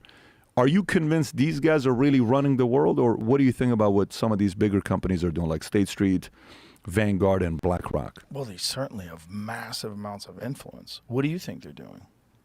It's the question is, how do you fight it? Like, for example, the way we fight mainstream is by what? The show that we do. And we have to be patient. It's going to take 2, 3, 4, 5, 10, 20 years. Now you have some influence, right? Okay, we can fight. There is an actual... All right, so I feel like we're doing the same thing, right? In a way, we're fighting the same corrupt systems. Hold on, let me get you guys back up here. Where'd you go? Hold on. I lost everybody. Mediocre, hang in there. T, hang in there. Get you guys back up here. All right, there we go. What do you guys think about that? You think he's right? Does BlackRock really have that much influence over the U.S. economy? Yes, Or are we being misled? Yes? I believe Yep. they do. Yeah, me too. Me too. There's no other explanation of why we're seeing what we're seeing right now besides the fact that these influential, power-hungry oligarchs are influencing everything from elections to the culture war. There's certainly something going on behind the scenes, right? No doubt about it. And I don't think AMC is playing a huge role in that. Thank God. Thank God we're not dealing with AMC being on the front of that, because that would be just another nightmare we'd have to add on to everything else we're dealing with. If AMC was going through this DEI controversy or anything like that, forget it. They got enough flack for Sounds of Freedom, a couple of theaters, the AC turning off. Imagine if there was a full-blown conspiracy really going on there. So thankfully, we're not embroiled in any of that. But to talk about the rest of the economy and what's going on in business right now, I think it's important to understand the ESG element that's creeping into the stock market, and something's going to affect price action for years to come. Years to come. Until we put an end to it, it's going to be a factor, right? Right? You guys agree? Yeah. I mean, Oh God. how do you stop? Brent them? says, They've got Brent so much says, money. hold on. Brent says, this makes me sad. Tony is supposed to be the non-conspiracy, just the facts guy. T, you want to address that? Massalorian has his own thoughts. We're on Mass's live stream, not Tony's. Remember that. Mass has some twisted, warped thoughts that Tony does not engage with. He will never engage with. He just tells me, stop, Mass. So, I know when to carry on and when to shut up. BKSA says AI is overblown. It's not that good yet. First Wave Crypto says, look up at what AI can do in film currently. You'll see why Hollywood is scared. T, are you or Stevie, are you guys worried about the strikes at all? Or do you think this is going to come to a swift end? It's been like 2 weeks now with the actors. Are they still on strike? Yeah. Then I'm worried about it. Yeah. Yeah. Like, think about that, people. The actors and writers are on strike right now for the movie industry. We only have production up until maybe the beginning of 2024. Just keep that in mind when you're thinking about this play. Remember everything that's going on in this space. We're talking about money here. My money's still in AMC, Mass. I'm worried about it. I'm not saying that. I'm not saying that. All I'm saying is pay attention to what's going on in your surroundings. Do not be blindfolded. Do not be blindsided by what possibly could be coming. Because the longer this strike goes on, the more impact it's going to have on Hollywood, the more impact it's going to have on the stock price for AMC. Make no doubt about it. Charlotte says, taking AI along. Joe Burt says, everyone is anti-Adam Aaron. I'm super out of the loop. Geez, what changed? I wouldn't say that, Joe Burt. I don't think everyone's anti-Adam Aaron. Listen, we want the company to succeed. We want the company to become, the mega movie theater of the world. I don't think any of that's lost on anyone. That's what we all want, right? We're all shareholders. We're all holding the stock. We're waiting for a short squeeze. We're waiting for the price to come up. We're waiting for the fundamentals to get better. In the meantime, as we wait, we're going to talk about everything else going on in the world. But as far as Adam Aaron going and our opinions on him, I don't know. Stevie, what's mediocre? What's your honest opinion on AA? What do you think? You met him with me in person. We were together live. What are your thoughts? We talked about it. I think he cares about saving AMC. That's his job. That's what I think. Bottom line.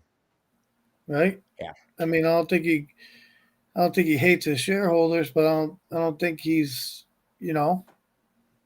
doing them what can he do? His hands are tied. That's all I can tell you. His hands are tied. The books are bad. He's got to do what he's got to do. End of fucking story. I mean, I don't even want to talk about him. Like, it's a non-factor. He needs to do what he needs to do. If you understand what his job is, then you would understand that he's got to pay the bills one way or another. Is his job to create a MOAS, Stevie? His job is to make sure AMC doesn't go bankrupt. That's it. We have really, a big disconnect in retail traders in many stocks where they want one thing, but they're ignoring the financial statements and what is actually going on in the company. They're ignoring delisting notice. They're ignoring 9 months of not AMC, but I've seen companies with 9 or 12 months of not filing 10Qs and 10Ks, and people are like, "This is the best stock ever." Like you own a train wreck. Adam Aaron and all CEOs' job is to fix the balance sheet, fix the income statement, and sometimes they are going to make choices that you don't like and they're not favorable to you as a retail trader. If you don't want those problems, if you don't want those risks, don't buy companies with negative earnings. That comes with the territory. And people don't want to hear that message, but that is the message. Agreed. Scavenger says, Scavenger, what's up tonight, man? He says, we need a CEO who wants MOAS and not a good company. MOAS, everything company is not. Those two camps, I think they can fall in the same position every once in a while. The fact that we want a MOAS, I think can go along with everyone who just wants the company to improve on basic fundamentals and numbers, no? I mean, we wanted a MOAS in 2021. Yeah. And the economy was booming. Stock market was booming. The company had $2 billion in cash. And then things changed around November 2021 when interest rates started going up and money came out of equities. I mean, I won't lie. I want AMC to MOAS tomorrow. Let's go. Let's do it. Right? Let's do it. I'm for a MOAS. I don't understand why people think I'm against a MOAS. That's not at all what I'm against a MOAS. I just want to see the company succeed because my money is invested in it. I just don't understand why people can't see that. I don't only have 100 shares. I'm not going to tell you what I have, but it's a substantial amount of money. End of story. I think that's an important thing, right? I think people need to understand that a couple of the people right now that are on this panel talking, as far as me, Tony and Steve go, we're all deeply invested in the stock. So this has a whole different meaning for us other than YouTubers because we have a financial vested interest in the company itself and the CEO and the job that they're doing. And I think that's one of the main reasons why we continue to come out here and do this no matter what, is because we appreciate a businessman who's going out and fighting for his company and a group of people who are getting behind and backing that company to perform successfully and turn a profit. Central Content says Adam Aaron wants to squeeze as much as anyone. He just wants shares available to sell it into. Look, that could be true. All I know is, and 24 The Money says mediocre is all ape. Mediocre, are you all ape? I own AMC. Me too. We all do. So does Tony. I want to address censored content because his comment, that goes back to that CEO handbook I did a couple months ago. If you are a CEO, want to raise money, your ideal scenario is on good news when the price is increasing. Adam Aaron probably does not want a squeeze when he has no shares to sell into it. That's a good point. Yeah, excellent point. Yep, for sure, 100%. Andrew says, are the company fundamentals better now than they were when AMC ran to 72? Yes. They got to be, right? We were coming out of doing movies in 2021. We were in June of 2021. I mean, we were making no money. There was nothing coming out. The biggest movie we had up to that point was Kong vs. Godzilla. You guys remember that? In March, the last weekend in March of 2021 was the biggest release we had at 30 million. So we were definitely in trouble back then. And Adam Aaron said, I want to try to raise capital. And remember what we all said, and I was right there with you guys saying, no way in hell, you cannot dilute the stock. We were adamant, right? I mean, we were. I mean, let's admit the facts and the truth. Everyone back then that was with us, if you were watching this channel back at that time, me and everyone else was saying, T, I don't know, maybe I don't want to put you in lumped in with Steve and me, but we were saying that, you know, this is the potential for something big, but, you know, there's nothing we could guarantee. And there's definitely a possibility that he would need to dilute at some point. But at that point, we didn't think it was right, as people waiting for a short squeeze. And now we're living with those consequences. No matter whether it was right or wrong, it is what it is. The fact of the matter, I'll say this too. It doesn't matter if you own Ape or AMC. If you own either, you own AMC. Supporting the company. Mike says, mediocre is true app. I think he means Ape. Only person I have seen with customer car plates supporting AMC. Stevie, do you have custom plates? Did I miss that? I don't know, Mike. I'll just say that. What? Oh my I mean, God! you rode in my car. You rode in my car, John. Come on. Did you see the plates? That's what I was going to say. show I'm like, you? shit, I got in your car. Holy smokes. Adam says we still have yet another year in this financial war. God damn, I hope not. I don't know. Are you guys ready to stay in another year? Because I don't know if I can. T, I don't know. What are your thoughts? Another year, T, man? It depends on what happens with dilution and with the actors and writers strike. I've said that. That's a big thing, huh? I'm very optimistic about 2024, but I'm becoming more pessimistic every week as strike goes by. Yeah. By the way, Pam and Prometheus, thank you guys for the super chats. Love you. You know that. Tommy B, how you doing tonight? How are you tonight? Pam the Trader says, I'm holding for a new jet ski. Yeah, I want the boat. Give me the whole boat. Forget the jet ski. I want the 18-footer.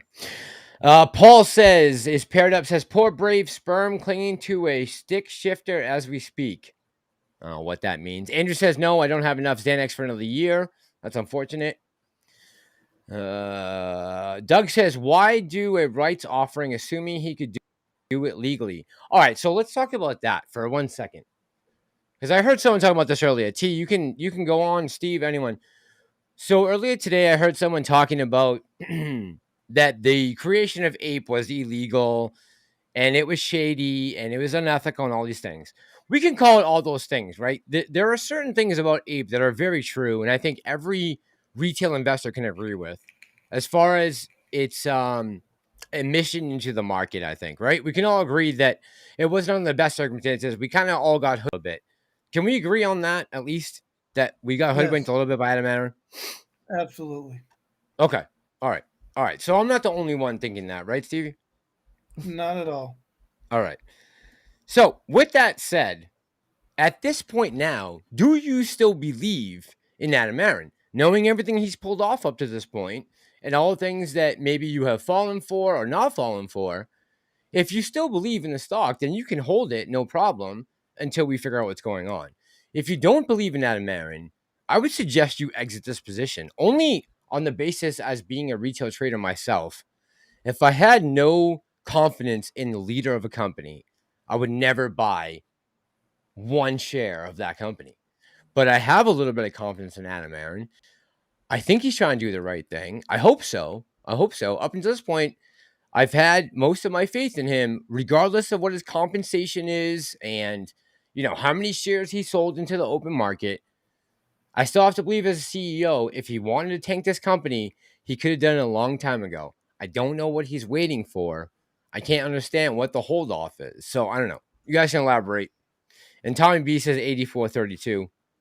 I'm waiting for when that. you Tom, say if that price comes, I'm out. Just so you know. you say, do I believe in Adam Aaron? I mean, to do what? To Do I lead believe this in Adam? company out of bankruptcy to a profitable position again in the future, if That's he has his, the capital to do it. that's his job, and he's doing what he needs to do that. I'll say that. Do I Yeah. agree with what he's doing? That's debatable. I have some issues, but I understand why he's doing what he's doing, and I'll just leave it at that. Yeah, fair enough. Fair enough. Fair enough, Stevie. Mike says Sea-Doo GTX 300. I'm assuming that's a jet boat, but I can't be sure. Billy 87's in the chat. How you doing tonight? Paul, good evening. Says Poor Brave. Oh, I said that already. I don't know what that is about. All right. Let's see here. Let me pull up another comment. Doc Zeno says, I'm going to rake in the money from psychiatric treatment as retail tries to regain sanity. Come to Doc Zeno. All right. So Doc Zeno is going to, he's definitely going to make money on this play no matter what. Doc, Tony thank you is, for your comments, and I will be your first client because I'm going to need some therapy. You're feeling it already, Stevie, huh? Oh yeah, I'm going to Volok's need it after this Cranium show. says, Tony, as you and I discussed, reality is too painful for a lot of hedgy bots and FUD busters because they don't see a good way out, so they pin their hopes in a long shot and ignore reality. AMC will rip. All right, so T, let's talk about this a little bit because me and you talked about this earlier. Me and T had a conversation. I did call Tony earlier just to get some insight. I said, I need to look to my leader. You guys know me. So, yeah. Make sure I you talked stay to on script, Massalorian. Yeah, I'm on script. Don't worry. I got it written down right here, T. It's all written down. We're good. No, but I called T earlier, and we talked about this play and everything about hoping they're we just want to make sure you guys know that there are opportunities to make money here and be aware of your surroundings and understand what's going on and try to analyze every aspect of this play as an investor. Don't be a hype fan, don't be anything. Think about it as your money is at risk and you're going to do what the best you can do with the money you have at hand. That's all. I think me and T and Stevie, I sure would agree with that. We all want you guys to win, regardless of whether it's on AMC or any other play out there. We want you guys to beat the market, and that's what we're all here for. Couldn't have said it better myself. Hey, thanks, T. Thanks, T. All right. I just wanted to say that. I feel like so many of us have come this far and we've put in a lot of work towards this stock and this play. And no matter what, we're always going to be here for AMC. Me, Tony, Steve, we're all movie lovers, right? I met Stevie when I went to go meet Adam Aaron the same night. And even when I came across on this trip doing the documentary, I met apes on the train. I mean, there are a lot of us out there. Don't think you're alone. We're all on this play together. We're all trying to see the best for this outcome. And we're talking and speculating about what possibly could happen to help you guys. And that's all we can do. And we're not going to try to lead you guys astray. We're not going to do it for clicks. We're going to do it for monetary value. And hopefully you'll get something out of this. And hopefully it will help with your decision making, but not making the decision for you. That ultimately is up to you. All right. Andrew says, Hold on. I need Yeah. you to look at my background. Check my background out, Mass. what is it? Is that me, bro? Is that me with a backward hat and a scar face? How the hell did That's you do you. that? Oh my god. Uh, I look Super like a Steven straight did G. Super Steven did that. Oh, That's Super just Steven funny. did? Hey, Oh, SS, yeah, thank you, dude. man. Thank you, man. Appreciate that. That's good. Send that to me in the email, someone. Jesse says, I disagree with some of his choices, but I still back his overall integrity. I think Jesse's talking about AA. I don't know. T, what are your thoughts on AA overall? You think he has some integrity to him? I do. I've always said that when it comes to CEOs, Don't try and decode their tweets. Understand their mission. Their mission as a CEO is to ensure the viability of the company. If you're buying companies that are in financial trouble, that may result in decisions that you don't like. Can we throw Mullen in that pool of those You can companies? throw a lot of them. I mean, we've been watching hundreds of them over the last 3 years. All right, let me ask you guys this. Other than AMC right now, what is the most speculative stock you guys are invested in? Just curious. Is there anything out there right now that's piquing your attention as we're in this bull run? I don't have any other. I mean, the most other speculative play that I have would be probably BKKT. BKKT? I'm playing with the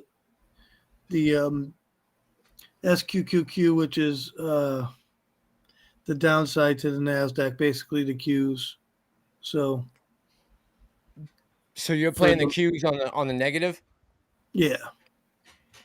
You think we're in for a retrace at some point too? I think it's possible, but I don't know. I'm holding the SQs also, by the way. What'd you say? I'm hoping the what? That I'm holding those also, the SQQQ. Okay, got it. Paul says these crooks are caught, buy and hodl to the hip. So, Paul, I don't know who you're talking about. You talking about us right here on the chat? Because we're all shareholders. There's no other reason we'd be on here tonight unless we were holding a stock. I promise you that. Trust me, it ain't worth my time to come out here at 12:30 on a Thursday morning. What do you guys think will happen to the U.S. dollar if the BRICS countries get a gold-backed currency going? Go ahead, Tay. Apparently August 22nd, that's supposed to happen. You want me to go? I'll tell you what I think. Go ahead. Okay. Here's what I think. So BRICS is a currency backed by gold. One of the countries in that currency is South Africa, right? South Africa right now is shut down 12 hours a day. They have no electricity. Why on God's green earth would I ever invest in a commodity or a currency that is backed by a country that cannot produce anything for half of their day? 12 hours, 24, 12 hours of the 24 day. I would never, ever invest any money into. If you think about what's going on in South Africa right now, that they're shutting down the power for half the day, do you understand like what that's doing to businesses, small businesses? Never mind the big powerhouse companies. I'm talking about the small, everyday mom and pop stores, restaurants, all those things in South Africa. I would never put a dime of money into a country they can't keep the lights on for 12 hours a day. I think if you're doing that, you're sick in the head. Because what are they producing right now with only half of their capabilities? Yeah, I but mean, they're not nothing's the only running. ones. They're not the only one, No. and everyone's got their problem. Who and Steve, out of those countries of BRICS, who is going to be the ultimate head there, right? So you got 5 different currencies. Who's are you going to back? How do you pick out of Brazil, Russia, India, China? Who do you back? I think they're going to come up with one currency. That's what I was asking. What do you think that'll do versus the dollar? I think no matter what, the U.S. dollar is important. Yeah, it's losing its title as the world's petrodollar. But as far as backing, what is backing the United States dollar? Do I have more faith in that over, say, Brazil or India or China? I don't know. Not so much as I used to. If you asked me this question back in 1995, I might give you a different answer. In 2023, I don't know. Since the war happened with Russia, they've become much more powerful, much more resilient. They've raised a ton of capital off of the war and everything else going on, and we've driven Russia into China's arms. So now those two are combining to become a force that we can't reckon with as a single country. Maybe with NATO, but as a single country, you can't bump up against China and Russia. They'll smoke you. I don't know why we decided to go down that route, but We decided to drive Russia into China's arms, and now we are at the precipice of Well, possibly we World didn't War III. decide that, Mass. We didn't decide that. So says who? Let's go back. You want to go back to 2014 and the Maidan coup? I mean, we can go all the way back when I'm Victoria saying you and Nuland. I. Oh, Saying yeah. the American people didn't decide that. No, of course not. No. I mean, we don't want war. Stevie, do you want to see anyone fighting right now and getting killed? No. I mean, No. we have 350,000 people dead in Ukraine, and we don't even understand what that kind of carnage is like because we're not seeing it up hand, right? But it's going on. It's happening. We're allowing it to happen. These are our politicians that we put in power who are making the calls. So it's on us ultimately at the end of the day. Sorry. No, you're good. I was just curious on your thoughts about gold-backed currencies versus the dollar. Was the only real question I was asking. What if it would have an impact on the U.S. dollar? Well, go ahead. Yeah, I didn't answer that very well. T, maybe you got a better answer. Good. I'm not going to comment on that. I'm distracted by somebody that said the price of AMC should be $28. I'll get you distracted. Why did it get me distracted? Because I think there's a big disconnect in people's understanding of where the price comes from. The price is it comes from earnings, right? If you look at an IMAX, and I've pulled them up here on stockanalysis.com. If you go to the forecast of earnings for like a Cinemark or an IMAX, they all have positive earnings scheduled, predicted for 2023 and beyond. And they have a PE ratio forecast of around 21. What would it take for AMC to have a price around $20? It would require earnings around $1 per share, because PE ratio is price to earnings, right?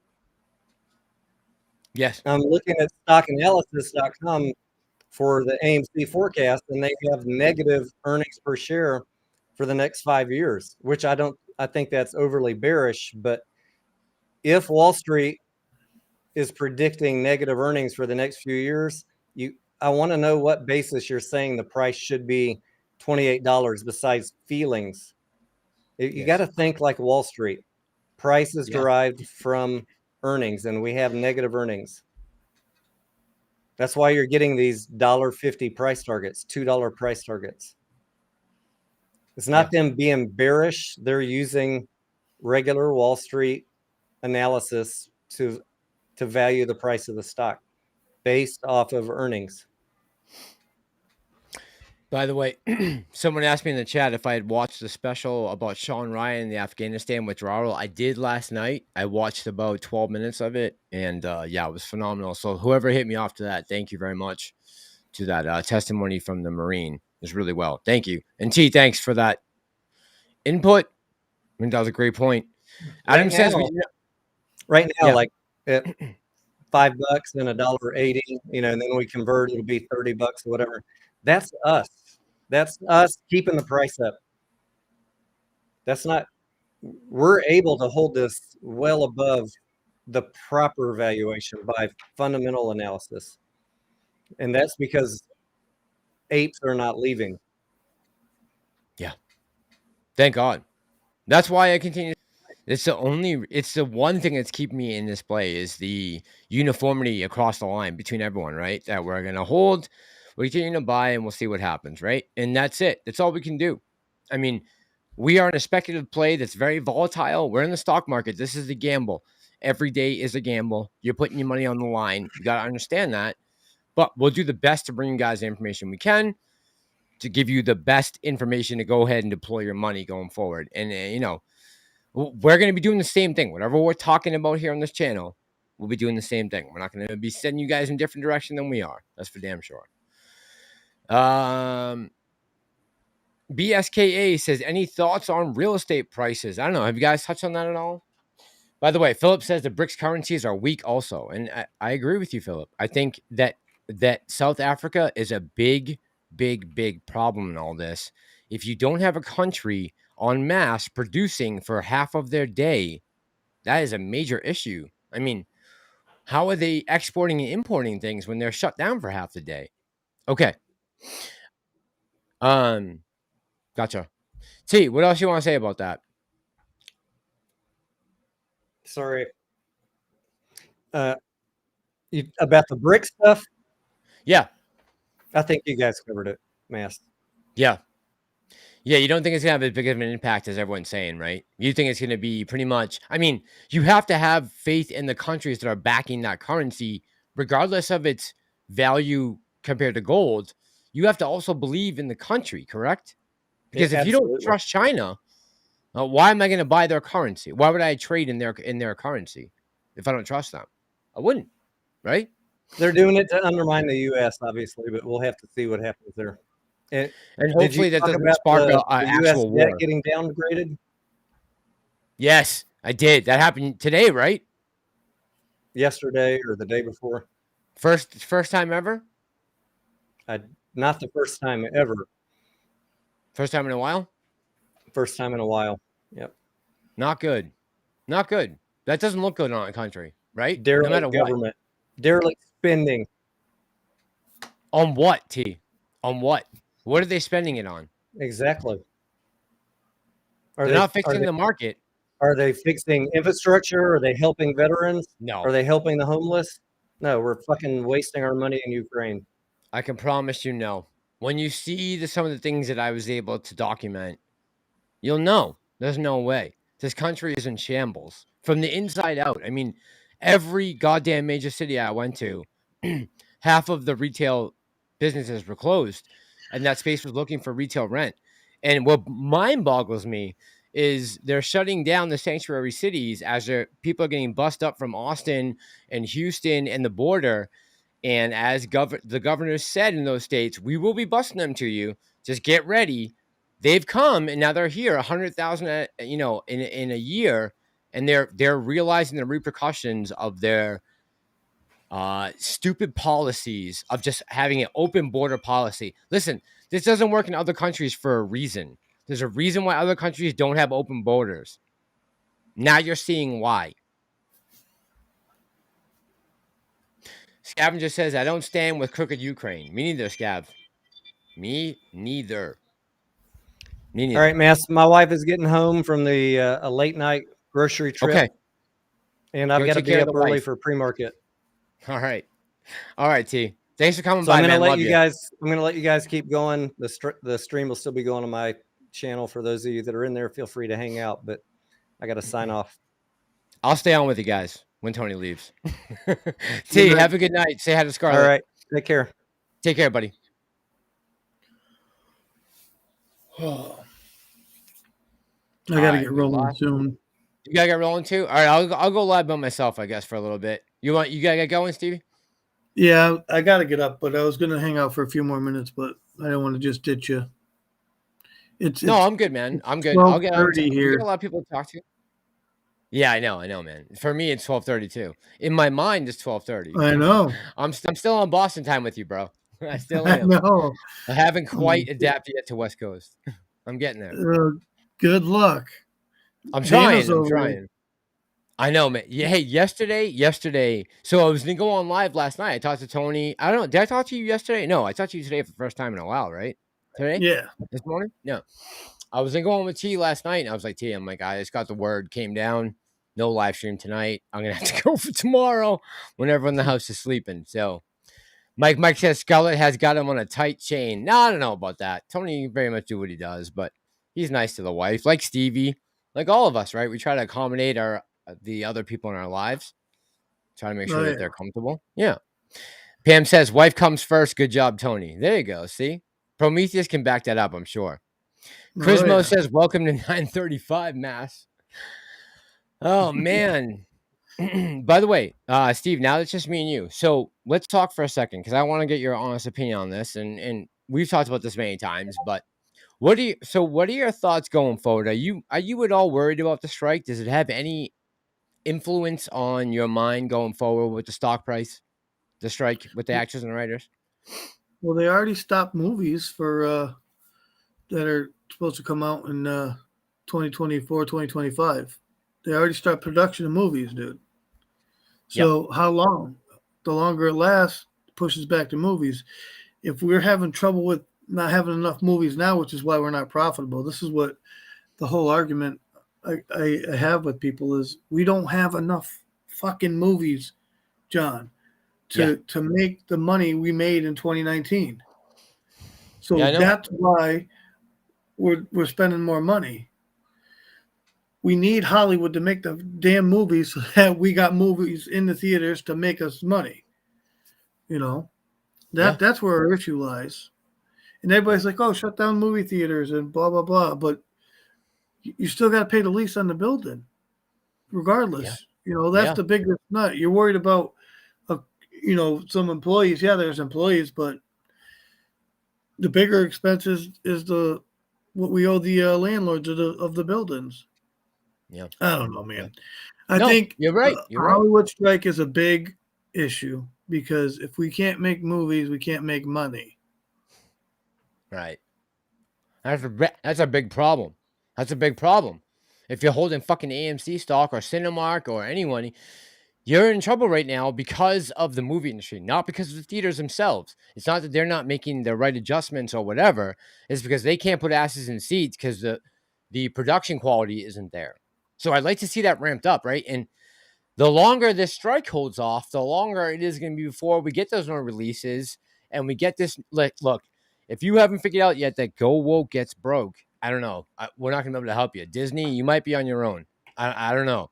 Thank God for these other movies. Like, think about it, Stevie. Like, if we didn't have Super Mario and Mission Impossible and Oppenheimer and Barbie, I mean, the Disney model is no longer sustainable as saying we're going to bring in $5-6 billion a year in the movie industry. Truly, AMC over-leveraged themselves in 2019 before the pandemic, not knowing the pandemic was coming, but yet it came, and they were over-leveraged when it happened. Bad timing, you can call whatever you want, but good. So Super C wants me to ask you a question. He wants to know if you think Ape is a short squeeze play because it has Ape itself? It has over 10% short interest. Look, I'm going to be honest with you guys. I believe that the conversion is going to go through. If I were someone right now, and I would say this to my best friend if he was investing, I'm just going to say it's my friend over here who has $5,000. He's got $5,000. He doesn't own anything right now. Okay, let's say he's out of the market. He's got $5,000 to invest. If I had to put his money in something, right this second, I would say buy Ape. That's what I would tell him. I would say buy Ape because the good chances are this is going to convert, and when it does, you'll make money on it. Right? That's what I would tell him. I mean, the math is if I was being honest with my best friend, that's what I would say. Now, I can talk to you guys differently, but it's not going to be the truth. Right? I just, and I'm not saying I'm doing that. I haven't sold any AMC since the judge came around. I haven't sold any Ape. I'm still trying to make up my mind. I'll tell you this right now. I was asking T yesterday. I said, T, if you were me, what would you do if you had this kind of dry powder lying around? What would your move be?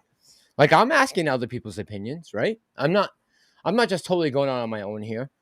I'm trying to get the right answer. Super Steven says, great answer, Massalorian. Math doesn't lie. Look, I'm being as honest as I can. I'm not going to sell my AMC because I don't know what's going to happen. Would I buy more Ape if I had the money? Yes. Yes, only because I believe that eventually the judge is going to see that despite all of the arguments that were thrown out, no matter how good they were, because some of them were great arguments as opposed to why this shouldn't happen. And I agree with, and I think there's some valid points made as far as the legality of it. I think the judge is on the right track. So I'm going to go with that.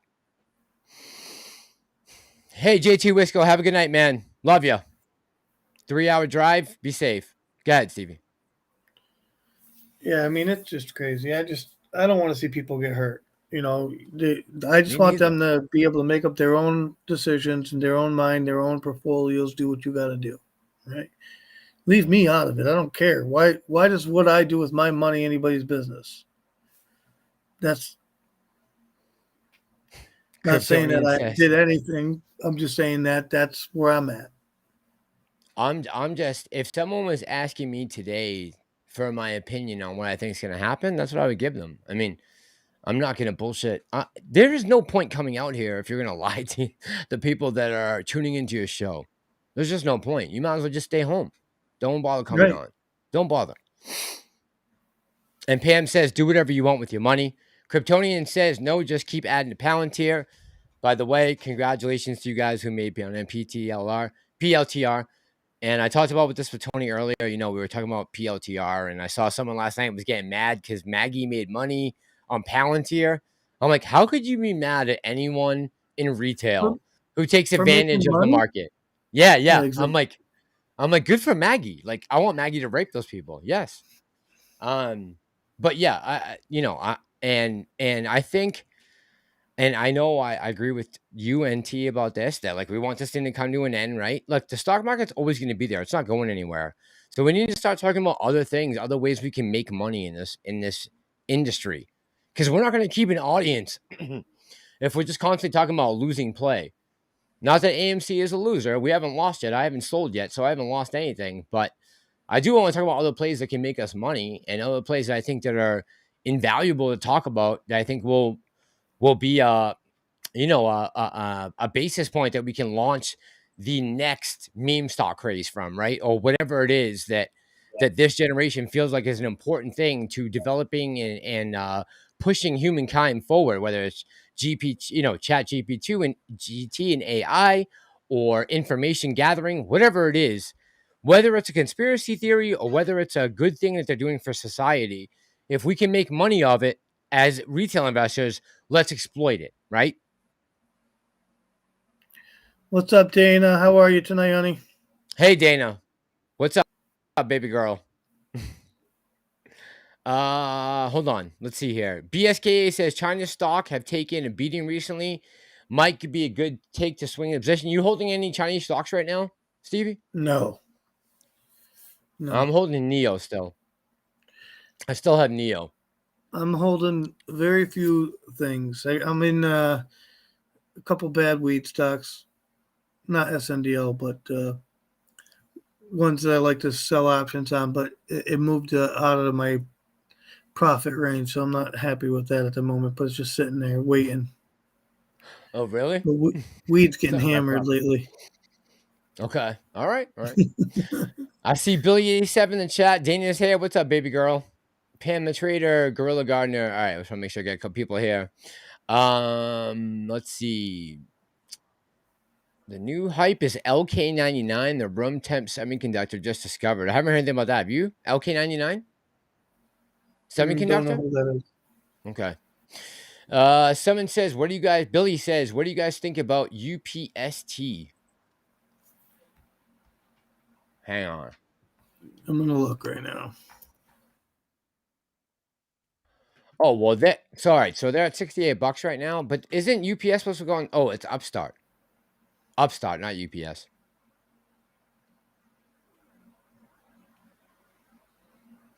I'll tell you one thing. What is Disney at right now? I don't know. I don't know much about Upstart, to be honest. Yeah, me neither. Me neither, Steve. Like I'm following all the stocks that affect the market with AMC. Unfortunately, right now, because I'm so wrapped up in this whole goddamn play. You know. It looks good. It looks like you got some information, earnings, and then it took off. So I don't know much about their earnings, but it was probably positive earnings because ever since it had its earnings call back on 5/9, it's up. So that's what I see on Upstart. Zach says, quit the AMC, move on, jump the meme TUP. Hey, look, I still don't believe at this point right now AMC is a meme stock. If you think AMC is a meme stock, I think you're very heavily mistaken because retail, I think, owns this stock. I think we have for a long time. Maybe once over. Who knows? I don't know what the exact number is of how many shares retail owns, but I know that people in my chat, and most of them are holding over 1,000 shares. And sometimes I have 200 people in that chat. You look beat, Stevie. You ready to go to bed? I am. I've been getting up. All right, I'll let you early. go. Let me let you go. I'll cut you. Johnny, have a good one. You too, brother. Love you. Have a Good night, everybody.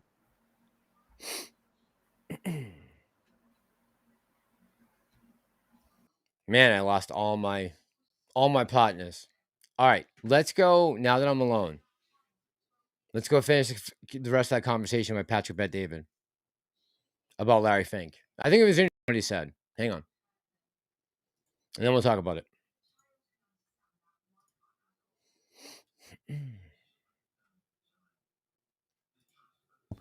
Strategy on how to fight that. No problem. You got a kid in school who's a bully. He's bigger than you. He keeps bullying you. You have a strategy on how to beat the guy. You take a year, jiu-jitsu 2 years, this, that. Boom. One fight, he knows, I'm never going to touch Joe again. Screw this thing. I'm not doing this no more, right? There is a play to it. When you have this much, Joe, 88% of S&P 500 companies, that is a form of a monopoly. If I'm a president, whether it's a Trump or whoever else goes out there and does it, our monopoly law in America is 50%. They say 50%. Like if you tie and said, at what point is it 50%? I've done calls with the FTC. Like we had one of our guys' technology we were using. The FTC called and said, hey, we want to have a call with you because they're thinking about buying this other technology company and we're worried it's going to be a monopoly. So we had the call, okay? At the end of the call with us, with a bunch of different people, we said, we love their product, we love their product. That deal didn't end up happening, okay? The monopoly law. Some of these guys are influencing it. But they say 50% is a monopoly law. Do you know how many people in America have an iPhone versus Droid? Do you know what the numbers, market shares in America with iPhones? I think it's like 60. 58%, 60%. Yeah. That is already a monopoly. But who's knocking on the door of Apple? Tim Cook saying, hey, Tim, you got 58%. That's breaking a monopoly law. Nobody is. I think someone's got to break apart. You know, in 1993, I don't know which senator it was, these guys that were trying to get the defense contractors to be better at the pricing, what they were charging, because they were overcharging DOD, and DOD people don't know what the hell is going on. They're like, yeah, okay, how much? $68 million do it, $1.2 billion do it. I'm not going to over-negotiate the money. They took 51 defense companies, and they brought it down to only 5. It's only 5 companies right now when you want to buy anything.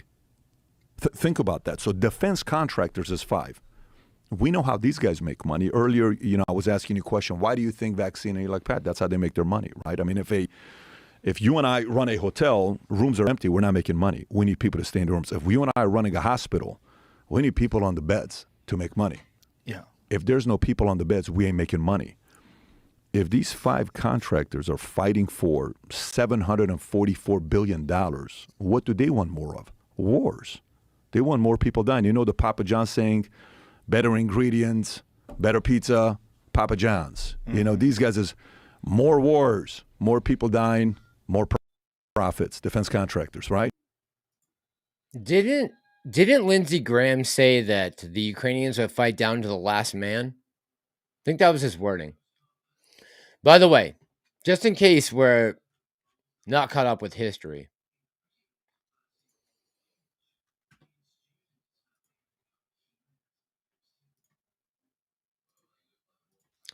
just in case, we're going to play this.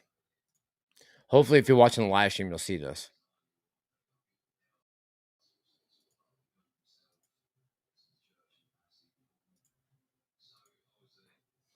Hang on, folks. Here we go.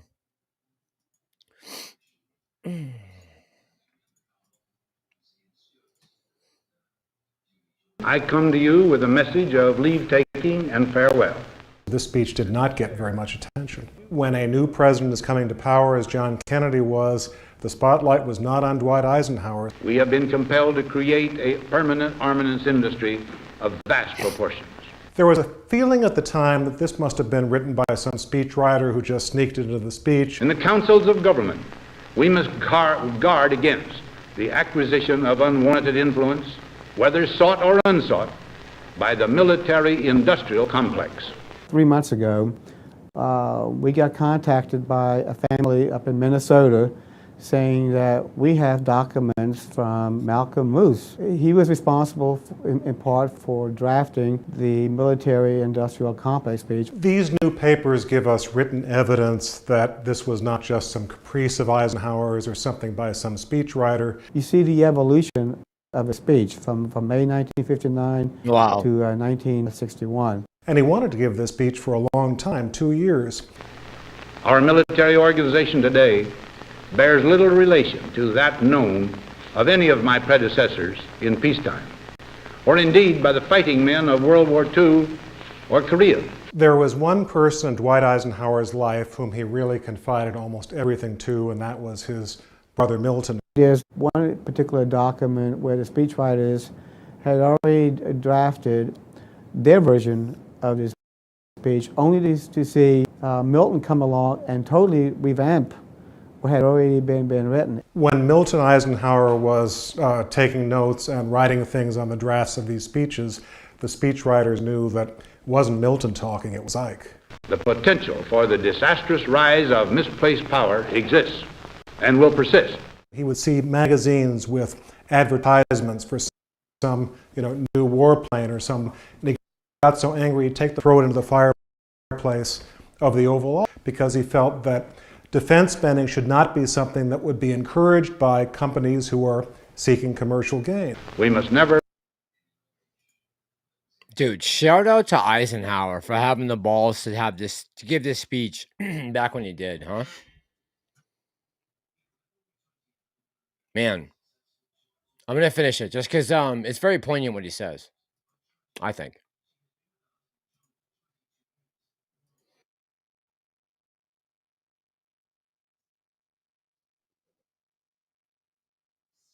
It shows that the farewell speech would be made to Congress. But yet, President Eisenhower decided no, he was going to address the people. Only an alert and knowledgeable citizenry can compel proper meshing of the huge industrial and military machinery of defense with our peaceful methods and goals, so that security and liberty may prosper together. One test of how well a president speaks is how long the speech lives. Here we are 50 years later, we're still talking about this speech. Now, on Friday noon, I am to become a private citizen. I am proud to do so. I look forward to it. Thank you, and good night.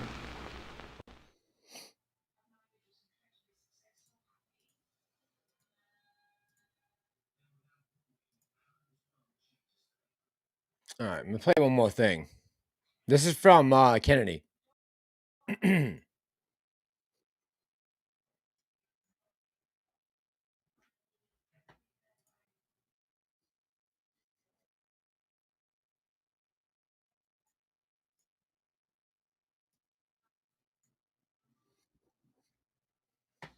3 days before he took the oath of office, Eisenhower, who was the outgoing president, gave what is probably the most important speech in American history, which was, where he warned against the military-industrial complex. We can't be attacking.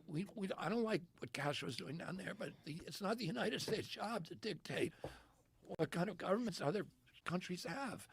He said, well, you can't use the U.S. military, and they ended up bringing those guys over with United Fruit boats. And in the middle of it, in the night, they came to him and said, they're getting wiped out each, and you need to send in the military and invade. And he said, we're not going to. 3 days before he took the oath of office, Eisenhower, who was the outgoing president, gave. It's incredible. It's incredible to me.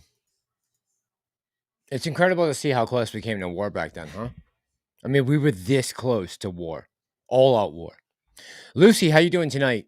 Gorilla Gardner, what's up? She says, Mass, what do you think of Vivek Ramaswamy? Listen, Vivek, I think he has a very poignant message. I think he's on top of his game. He knows what's going on in this country right now. He knows how most Americans feel. I would say the majority of Americans who want to save this country, this constitutional republic. He keeps talking over and over again about constitutional republic, over and over and over. Every post I see from him on Twitter or wherever, he is talking about the original government that the founding fathers tried to institute that has now been revamped, right? And we have an actual free society. Well, we did up until recently. But Vivek is talking, he's talking my language. I think he's talking a lot of our languages, right? I mean, if you guys listen to what Vivek is saying, he's basically saying you come to a point in life where you can fight and you have just as much of an opportunity as everyone else. You just got to put in the work. Listen, if it's not me on here tonight, there'll be someone else out here trying to get your attention. And for me, this isn't a business thing anymore. I mean, it never really was, honestly. This has always just been a thing of like I can come on and not be radicalized by the mainstream media. I'll have an outlet to release my anxiety and my rage, not unleash it on the public. Lupe, how you doing, my friend? Good evening. Thank you, my friend. Appreciate you, man.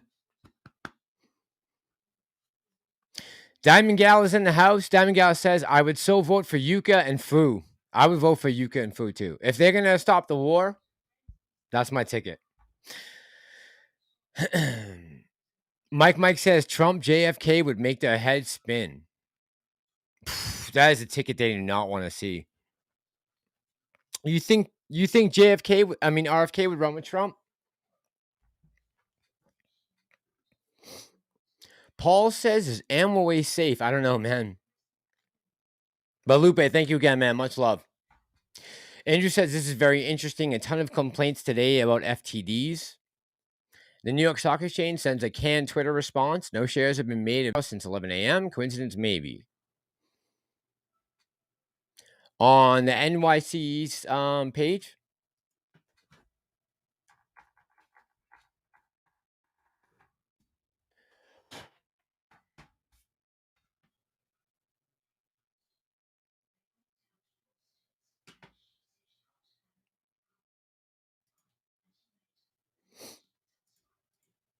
All right, let me get back to these.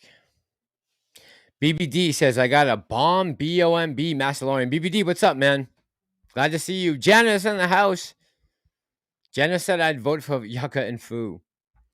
Do we have to make a Yucca and Fu campaign poster?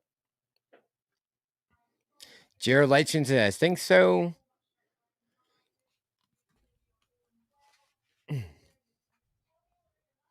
Adam says, Mass.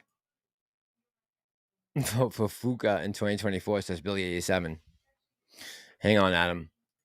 I got your chat here. Adam says, Mass, I'm the same way. Every dollar spent on AMC and Ape, on gold and silver, and donated to Trump 24, it's like a bullet spent into the heart of the deep state. Yeah, Adam, man. I mean, look, we are in a fight for the soul of this country. I believe that, truly. Like all of us, me, you, everyone in the chat right now, everyone who's live right now, we truly believe in a free market, in a free country. I'm going to keep fighting for that. I said tonight, if I have to come back and run for Congress, I fucking will do it. If that's what it takes to get legislation passed, so be it.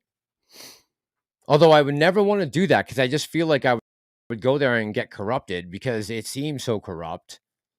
It's like, man, somebody's got to do it. Like, somebody has to do it. Just take on the pain. As Mass,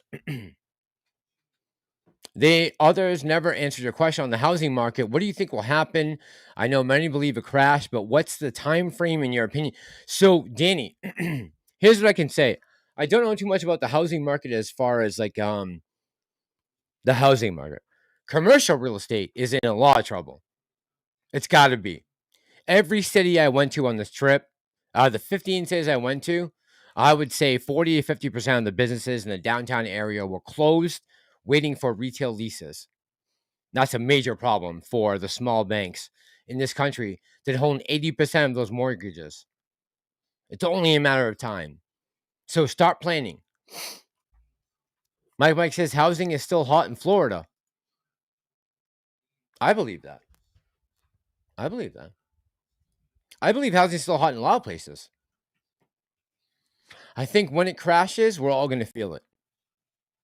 I think 2008 will be a blip on the radar compared to when these bills come due.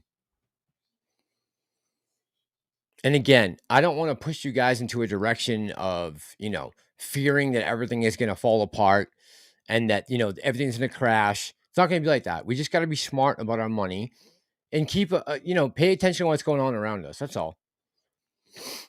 Adam says houses are selling, but prices are falling. First Wave Crypto says housing market is next to go down. Prometheus in the house says the attacks on our constitutional republic are coming from every direction. Yeah, bro.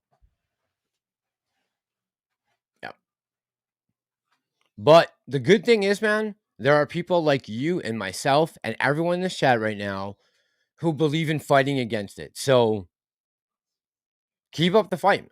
Let's stick together and keep up the fight. Eventually, there will be a flashpoint where things will change, and we'll be a part of that change. As long as we keep pushing and fighting. I'm here with you guys. Mike says it's not fear, it's the truth. Yeah. Jared Lighting says they want us to forever rent. Hold on, I'm going to play something real quick. I thought it was interesting. We can listen to it for a second. I won't play it that long. But I thought it was interesting.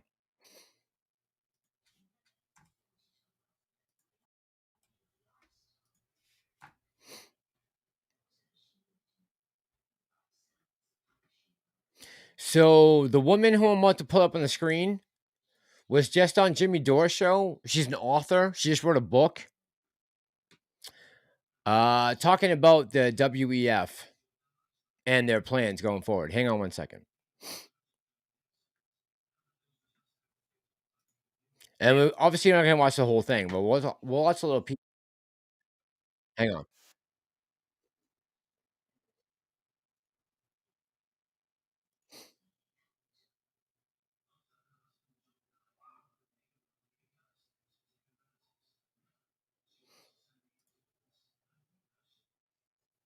Okay, here we go. Hang on. Hang on, peeps. This is You Will Own Nothing and Enjoy It.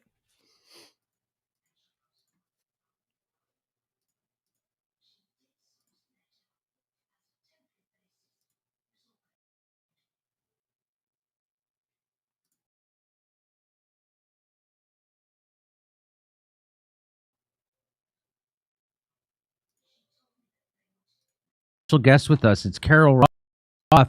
She's an American personality. She's a best-selling author, entrepreneur, radio host, and investor who has appeared as a guest on Fox Business, CNBC, CNN, Fox News, and MSNBC. She was one of the judges on Mark Heavy Duty book during the trucker protests in Canada, right? So now let's remember what that was about. They weren't protesting medicine. The truckers were vaccinated at a higher rate than the general population of Canada. They were protesting authoritarian bull crap, and they were right. And the first thing they did was they called them Nazis and white supremacists, and then they shut down their bank accounts. And anybody who donated to them, they shut down their. So is this what this book is about? About how well, let me just read can I just read the first paragraph from the book? Yeah, Jimmy, this is yours. You could read the whole book if you want. I'll just stand by here. In fact, if you want to go on the road show for me, you can do whatever you want. I love it. Okay. She says there's a war coming, a global war. You may be thinking about World War III, which at the time of this writing hangs in the balance with a certain probability. But I'm talking about a different war. This is World War F, a financial world war where you are effed. That sounds like my favorite Aussie YouTuber. Welcome to Destination Effed. Right? I love that guy. Historically, war has come about in a quest, not just for control over another country and its people, but also to overtake their economic resources. War is always economically rooted in some manner, and World War F, in that sense, is no different. So tell me World War F. Yeah. All right, hold on. I got to bring up this comment. Because Zach says civil war is coming. Zach, what do you mean by civil war? Can you elaborate on that? I'm just curious because a lot of people talk about civil war. I've heard all the different arguments for it. What is your argument for civil war? What are you basing that off of? And who were the two sides? Just curious. And just go off the top of your head. Adam says, think Phoenix rising from the ash heap of history. America must. Super Steven says, what's up, y'all? Super Steven, what's up, man? How you doing, baby? Mike says, CBDC has already started. They just need to figure out how to package it to the public. And BBD says, not a civil war, a revolution. That's what I'm talking about, baby. BBD, you're on the same page as me, bro. How are we going to bring about that revolution without a civil war? That's the problem, right? How do we bring about the revolt without sparking a civil war? BBD says, sprinkled with some uprising and anarchy. I'm with you, bro. All right, hang on. We'll go back to that. We'll listen to her answer.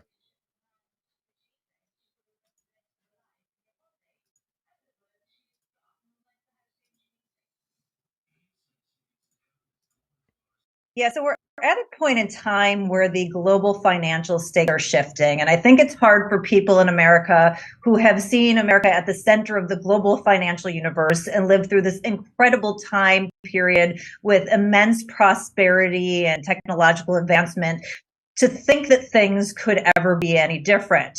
But if you're a student of history, you know that whoever's at the center of the financial universe doesn't last indefinitely. Before the US, it was the British. Before the British, it was the Dutch. And I would imagine you guys understand that, right? We're not talking about bullshit. We're talking about history here. The Dutch came before the British, and then it was the United States, and they've all failed. Now it's our turn. that if you somebody who was British at that point in time, you're probably like, oh, well, the British are always going to be at the center of the financial universe.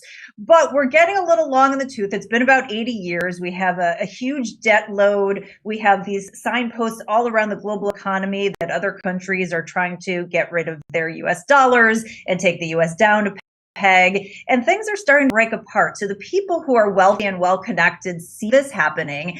And if you're one of those people, do you just kind of go, well, the status quo is changing. I hope it works out for me. Or do you go, oh no, Lord, I'm going to try to, make sure that I control every finite resource. I think it's not a big jump to figure out that they're going to do the latter.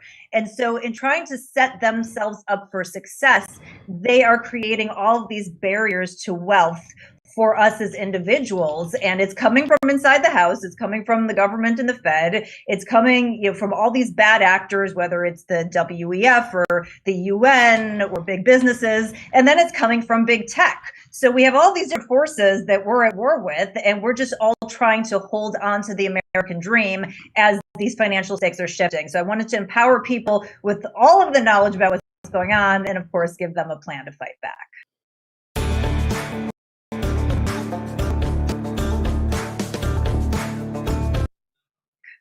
And so, you talk about social credit scores in here, and you're talking about digital banking, and what's how do you impress upon someone? What's your elevator pitch to someone about what they need to know about your financial world and what's coming?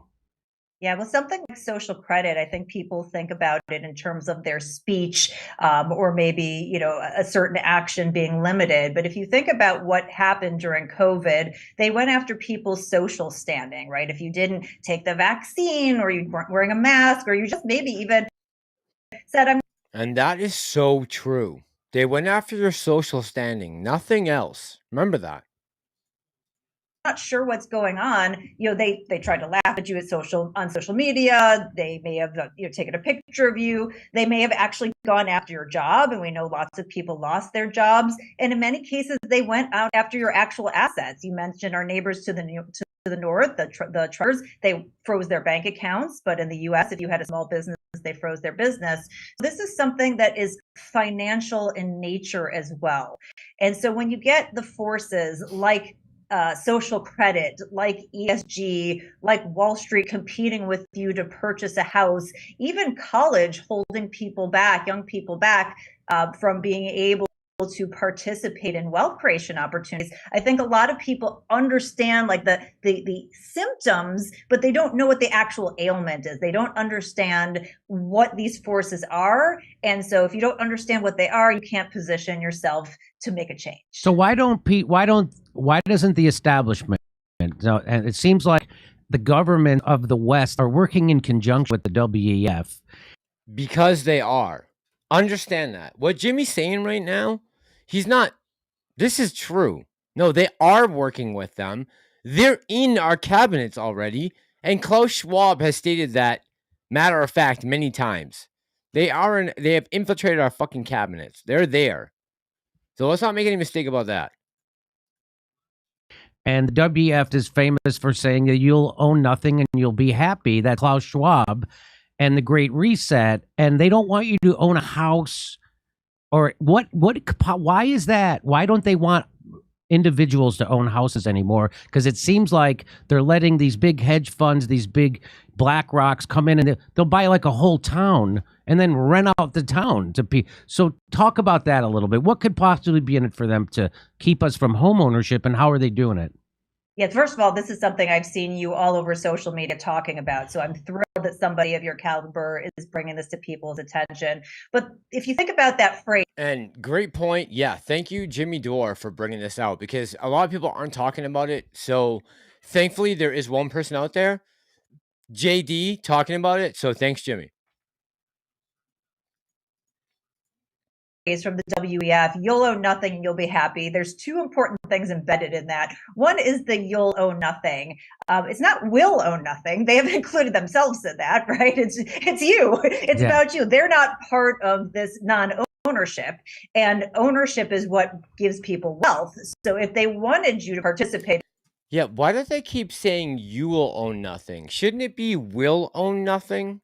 Like the terminology is very important when you're talking about this, right? They keep saying you'll own nothing and be happy. How about we'll own nothing and be happy? That's what I'm not hearing, unfortunately. In it, or if they wanted to be on equal footing with you, that part would be different. But there's also the you'll be happy piece, and they want people to buy into the concept psychologically that it would be so much easier if you just depended upon us and you didn't have to worry.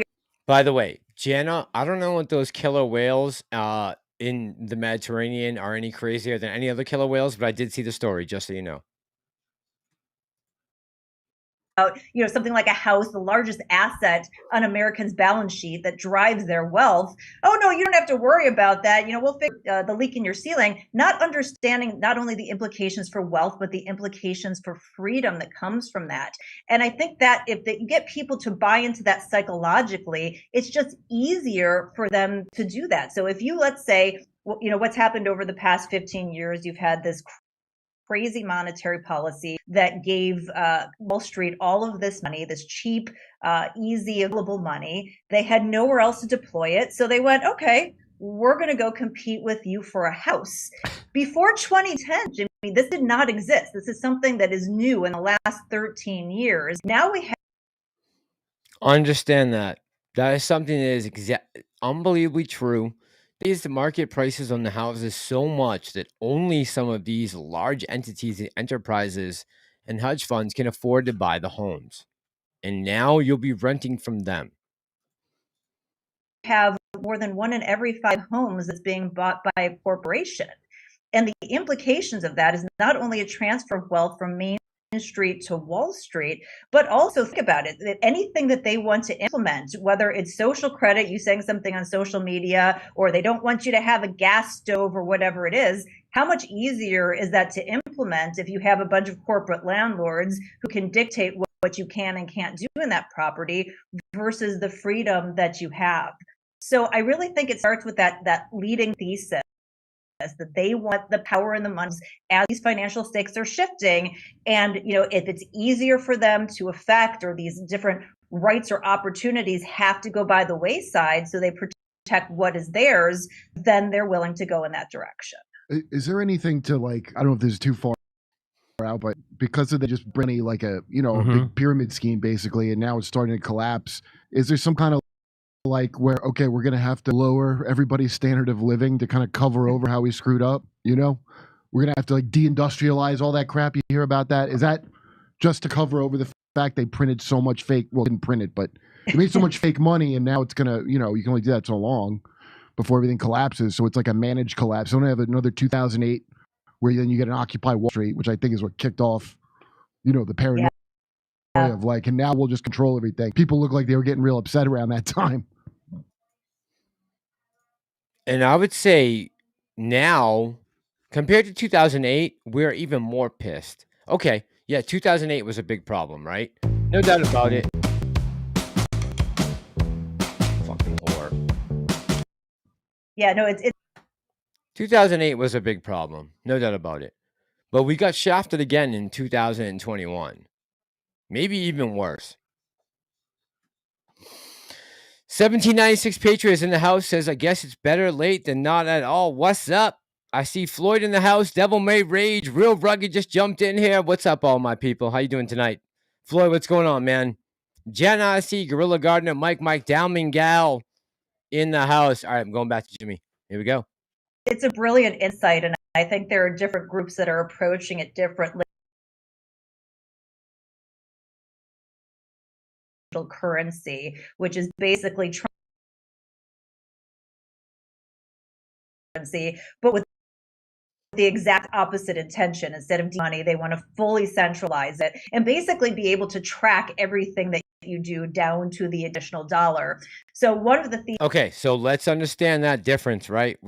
As long as we're talking, let's understand that CBDC is something completely different than what they're talking about right now. This is CBDC, not cryptocurrency, not a Bitcoin. We're talking about something controlled by the federal government. theses that I have is that they are going to cover up for all of this money printing and to try to get out of it. They're going to try to transition everybody to a digital dollar, and they are debasing the currency while they do that. So they may say something like, Jimmy, I'm going to give you 100 digital dollars for every dollar you give me. Or if you go to the store, they say, oh, well, a loaf of bread is only digital dollar, but it's 5 regular dollars. And because of the financial illiteracy in this country, people don't understand the concept of dollar debasement. They don't understand that the dollar is a proxy for your labor and your productivity. So all of a sudden they're like, oh, 100 digital dollars for every dollar, I'm going to be a millionaire. You know, it goes back to that 1970s Saturday Night Live skit that I referenced in the book with Dan Aykroyd, where he's like, wouldn't you like to have a $3 million house and a $10 million suit? You know, everyone's going to be a millionaire, because people don't understand that it's not about the headline number. It's about the purchasing power of your dollar. So I do think there are a lot of carrots they're going to use to try to get people to accept this digital currency that gives them, you know, just immense amount of control over, you know, your spending. If they want to quell inflation instead of managing interest rates, they just literally turn off access to your digital dollars. And that's one of the ways they're going to try and get out of this insane monetary policy, this $9 trillion in money that's been printed, that has, you know, created all of these issues for us here in the US and around the globe. Just think about that for a second. Think about that. What we're talking about. We're talking about $9 trillion that's basically unaccounted for. It has no backing. There is nothing backing that $9 trillion. Stevie says Book of Revelation is starting to look that much more real. So Stevie, I saw something the other day on, I think Duncan Trussell and Rogan were talking about this in the Mark of the Beast. I thought it was interesting because I haven't looked very deeply into Revelation so much as to fiscal and monetary policy. Because, I mean, we're talking about the Bible and we're talking about the stock market, right? Something that's happening every minute of the day compared to something that was written 2,000 years ago. But if I can find anything, any advantage or edge, if it comes out of the fucking Bible, I don't care. Just give it to me. I don't care who's got the info. So if the Bible is stocking up W's on as far as prophecy goes, I'll keep riding with that. As far as monetary policy goes, right, here we go. So, just why do you think this isn't part of the book? But why do you think I know why they sent over $100 billion to Ukraine at the snap of a finger without any debates or op-eds about it, because that's corruption. I know what that is. You can see that's why, if they want to spend $8 billion sending kids to community college, we got to talk about that for about 10 years. And we're still talking about it. We've been talking about it since Barack Obama got elected. So that was that's 16 years ago or close to. Well, think about what they have done in terms of transferring wealth from young people to colleges and college administrators. What they've done has been incredibly effective for that. The government is the largest predatory lender in the entire world. They tie up minors, 17-year-olds. Think about that. The United States government is the biggest predatory lender in the world. And people with 5 and 6 figures in debt for these degrees that don't produce a return on investment, that basically transfers that wealth to the colleges that have no skin in the game. They got rid of any underwriting. They got rid of any bankruptcy opportunity.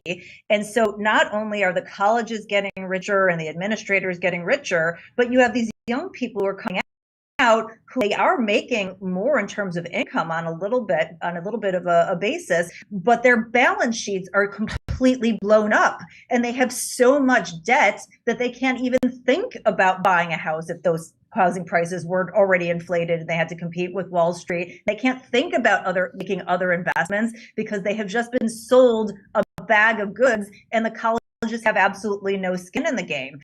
So it's unbelievable, right? She's 100% dead on. By the way, if you are millennial or Gen Z in the chat right now, and you're trying to look for a home, I would love to know how that's going. And Mike, I will put a link to the video in the description. 100%. Yeah, absolutely. I think it's a great take by this woman. They don't even need to change the stakes around. Their little scheme, enriching their cronies, is working very, very well for them. I feel like the president with this teleprompter. Hey team. No. Hi team. I'm Sunny delighted to share. So if they, what did they get out of starving America, right? Like, so we're right now paying the Social Security and the pensions and the health care and the payroll. The paychecks for the government workers in Ukraine. If we stop that, Ukraine would stop. You would be over, and the war would be over. But so why wouldn't they then invest that? So if they send $200 or $200 billion to you for corruption, why wouldn't you do that for your own country? So at least people aren't as upset about you spending that money in Ukraine. Why wouldn't you turn around and spend that $100 billion in America to say, like, end homelessness or something? Why do you think that is? Do you have an opinion?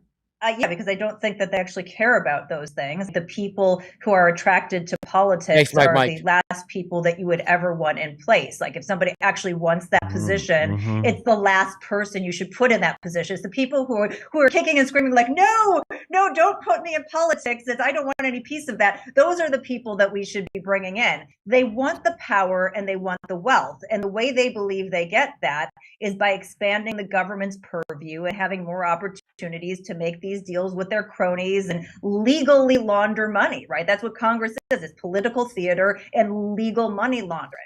So we're at a point where we have about 125% public debt to GDP. They're on the precipice of, okay, how are we going to continue to expand this government? Because raising taxes isn't particularly popular. They can print more money, but we know it basically debases the purchasing power and causes inflation. That's been politically unpopular. Or they can roll back some of their promises that they know they can't fulfill. We know that doesn't work well. Just look at France when they tried to raise the retirement age from 62 to 64. All right, I'm going to bring it home. I'm going to go to the end of the video so you guys can get a take on how they end this, because it is very long. It's like a 40-minute video. So I'm going to scrape it to the front. All right, here we go. And then the people I call the useful. Trying to block. Oh, no. So this is distraction. Greta Thunberg is a distraction. Didn't she support? Didn't they have her like meet Zelensky? She met Zelensky. Yeah. She had pipeline being broken, being blown up. by the people she's in bed with. She's never going to protest the Ukraine war. In fact, the biggest emitter of carbon is the U.S. military, and she's never once protested a U.S. military base being built, but she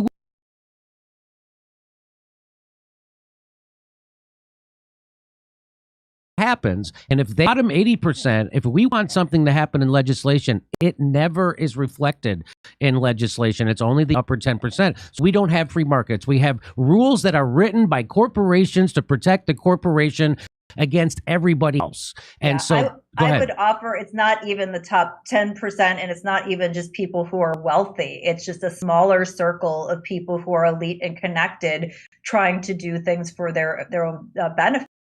And I have no problem with merit-based inequality, right? Beyonce is an amazing singer. She should get paid more. Michael Jordan, amazing basketball player, should pay more. But when the government and the Fed are picking winners and losers, and like you said, doing a historic transfer of wealth from Main Street to Wall Street, those are the things that everybody should be just completely outraged. And the fact that every time it's packaged as we're trying to help people. If you wanted to help people, you would make it easier for them to create and retain wealth. You would be removing the barriers that prevent people from achieving that and holding on to that American dream. Is any of this making sense to you guys? Listen to what she's saying. Right? They're doing the opposite of what they should be doing as a federal government.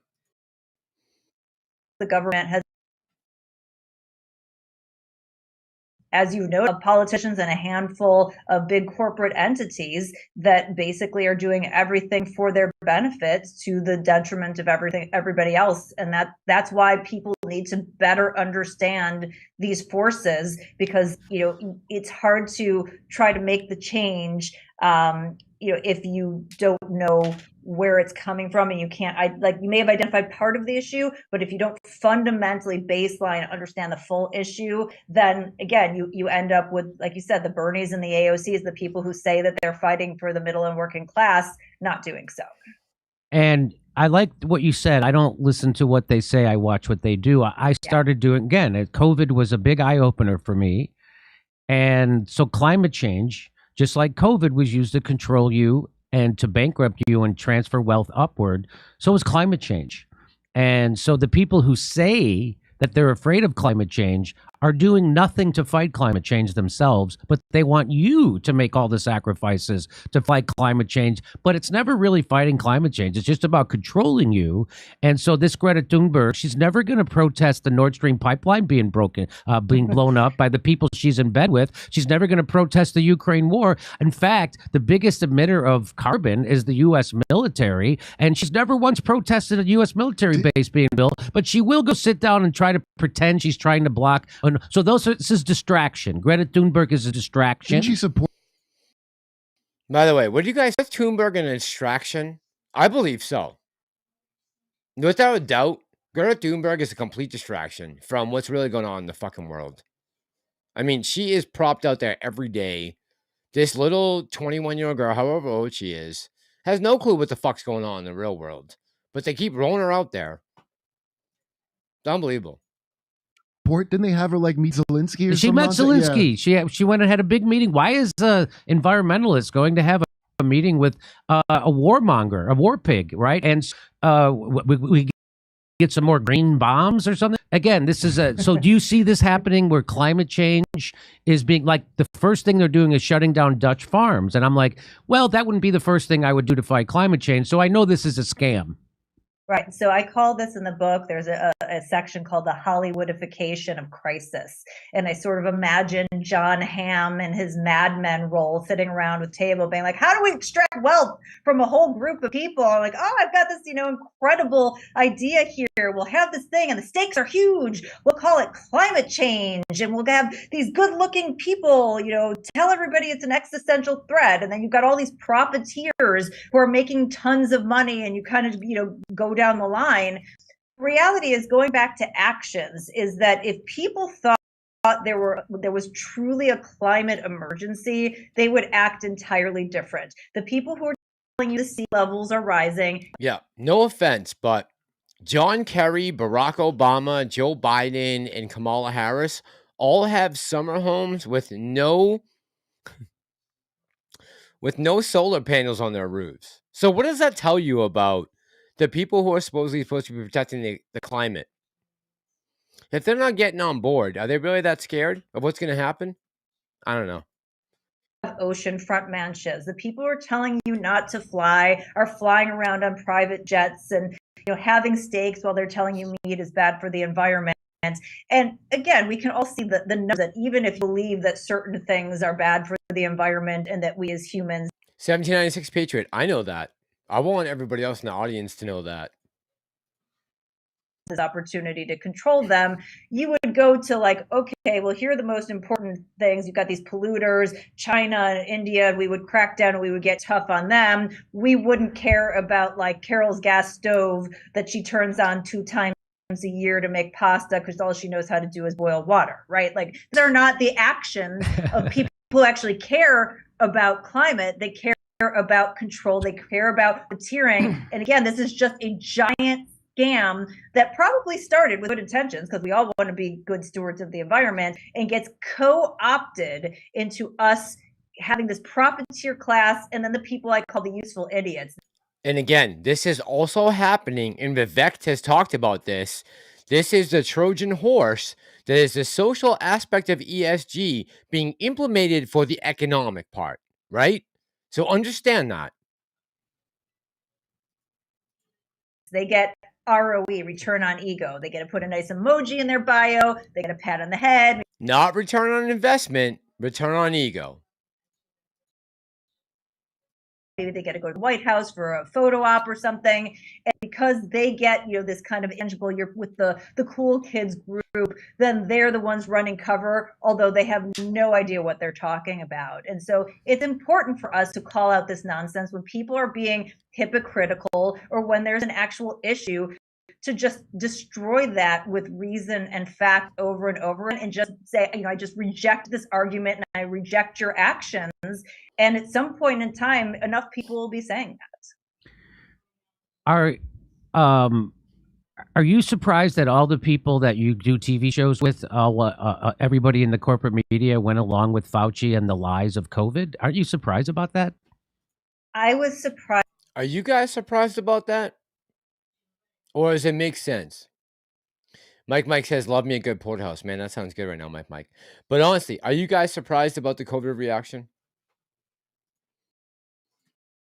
About, so remember in February of 2020, I had this husband as this virus was taking hold in China and Europe, and we were just like role playing. We're like, what if they just shut down the economy for 2 weeks? Do you think they could do that? And we were both like, no, there's no way that people would go along with that. Like, that's ridiculous. But then again, the way they went about it was so clever. They didn't shut down Amazon. They didn't shut down your grocery store. They didn't shut down Wall. If you couldn't get your Amazon deliveries, if you couldn't get your groceries, and if they had let Wall Street fall instead of supporting them, this would have been over in 2 weeks. Think about that. Think about that. Think about what you just said. I'm going to play it one more time. People would go along with that. Like, that's ridiculous.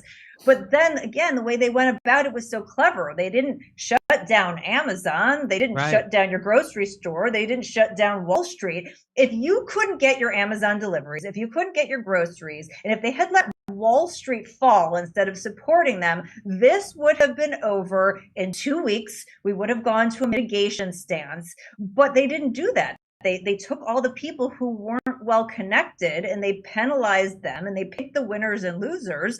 And like you said, the people who were already wealthy and well connected got a huge direct and indirect benefit and made all kinds of money. So they loved it. The people who were the power grabbers in government got more control and got to act out their fantasies. So, why would they ever want that to end? They held out as long as possible. Hunker down. The fact that the first thing that was done was that the Fed supported Wall Street under the guise of an emergency. Yes. And then a couple months later, June 5th of 2020, the NASDAQ hits an all-time high. You're telling me that this is an emergency and they kept their policy in place for like another 9 months? It just tells you everything you need to She's know. right. And so we just need to keep saying these facts to people over and over again. Well, She's fucking 100% right. This thing would have been over in 2 weeks had it affected Wall Street like they thought it would have. They would have ended this thing and nipped it in the bud. But instead, they went a different direction. Now we're living with the consequences. they made a really great, safe, and effective vaccine. Oh, So yeah. By the way, of course, the vaccine is safe and effective. I would never say anything different. You should definitely take multiple vaccines if you haven't yet. It's the only way to keep my video monetized. But definitely don't do that if you're still listening. It's a valid point. It's a valid point. It's the problem. And, think about that. The fact that, you had to acquiesce to the and put something into your body, whether you wanted it or not, with that profiteering motive potentially behind it. I mean, it's a frightening outcome, just the time we live through, but what that precedent that sets for the future is also very sad.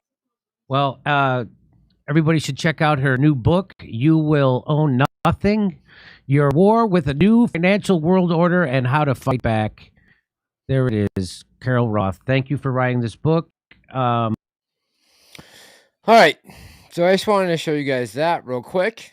If you're wondering what's coming down the road with ESG and the WEF, I know most of my listeners already know very well what they are.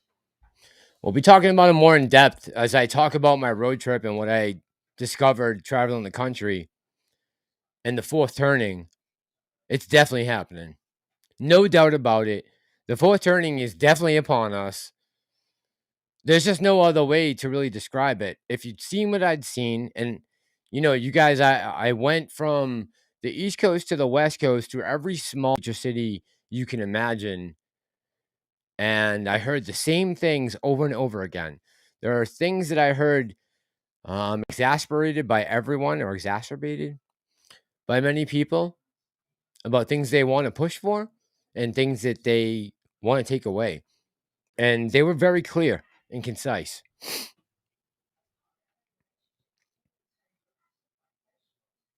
Old Doge is in the house. Old Doge, how you doing tonight? Says, good morning, Mass. You taking over late night? I don't know, man. It's early here on the West Coast, but I'm up with you guys just because a lot going on. There's a lot going on in the world. I'm gonna try to get down to a set schedule with you guys and talk about news things and things you might want to discuss. But yeah, man, I'm just here hanging out. I had Tony here earlier. I had Mediocre Trader here earlier with me. We were talking about AMC and a couple other things for the market, and now we kind of divulged into the World Economic Forum and how you will own nothing and be happy. I don't know, man. We got to fight. And I feel like, I know everyone watching this stream right now is a patriot. They love this country. And we love our fellow countrymen. We all want everyone to be able to succeed. And I'm not going to let some jerk off over in Germany tell me how to live. That's for damn sure. You got another thing coming, boys and girls. BSKA says the generation after this that will live through picking up the pieces will be strong mofos. So BSKA. Oh man, I'm tired. Headphones are falling off.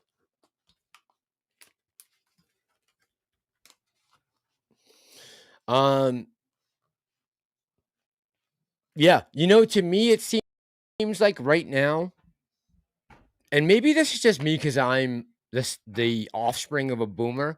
I don't know. You guys tell me. You're in the chat right now. We got 200 people in the chat. How many of you guys were born between 1965 and 1981? Just curious. If you were born that time, put a 1 up in the chat. From 65 to 81. If you were born in that, how long is that? 17 years? If you were born in that time period, can you put a 1 in the chat? I'm just curious to see how many people are going to put a 1. Okay, here they come. Here they come. Pam says I'm not telling you my age. Pam, you could give us an estimate between 65 and 81. You could still be as young as what, 38? Okay. So we are almost all there. Everybody in this fucking chat right now. We're all on the same wavelength, guys. We are all talking the same thing. We're all experiencing the same problems. Yeah, you guys are all in the same boat as me. If there's one thing we have in common, see, Pam came through with the one. Thanks, Pam. Jan is here with a one. Prometheus, Adam. All right, Mike, Hilsey. Adam says 74. Adam, we can squeeze you in. Do you want to be a Gen Xer? But they say that we are the generation holding millennials and the boomers from completely killing themselves or killing each other. BSKA says youngest would be like 42. Sir Hodla said Mass was born in 56. Sir Hodla, I still love you, man. Listen, I don't care if you were born in 26. I'm still a fan. Andrew's older than dirt. Floyd says Pam age is smoking hot. Love you, Pam.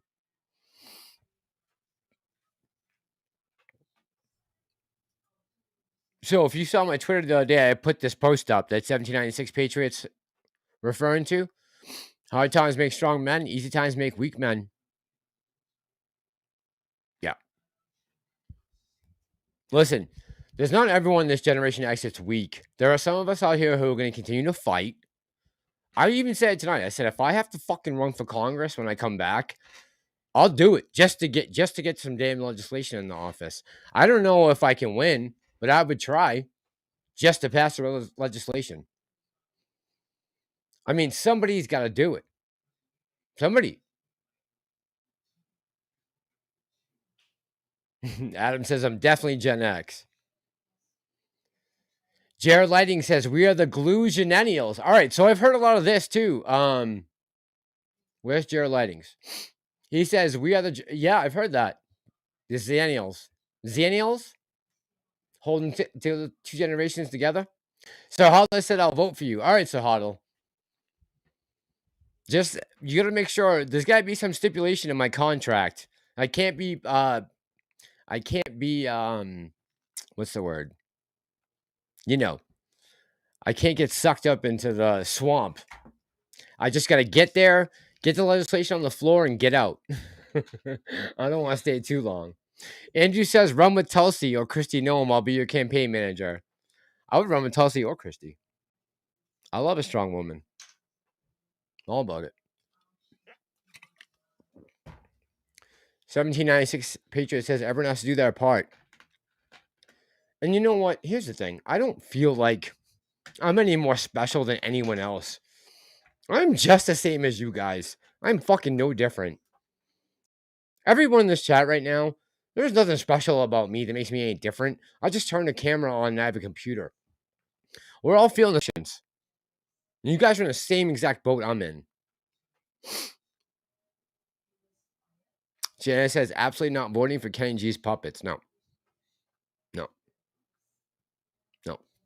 Definitely not. All right, guys. We're running up on 3 hours and 15 minutes for a live. Whoa, this is long. All right, I'm going to start wrapping it up now. I want to say thank you to Tony and to Stevie, Mediocre Trader, Tony Denaro for coming on and talking to the audience and showing some love. Thank you, everyone who joined me tonight. There was like over, at one point, like 350, 400 people in the chat. Thank you guys so much for all the support, all the love. I'm really, it's really amazing. But I keep coming on here because I'm a shareholder with you guys. And really, I'm just a concerned citizen at the end of the day. Like, that's all I am. Really, honestly, that's all I am. Pamela, thank you so much. I love you, doll. Jana, 1796 Patriot, Feek. I saw in the chat. Andrew, all my mods. Thank you guys so much. Thanks for hanging out with me. I appreciate the audience. I can't do this without you guys. And I'll be with you tomorrow. God bless everyone. I love you guys so much. Thank you so much. Have a good night. And we'll see you tomorrow. Night, guys.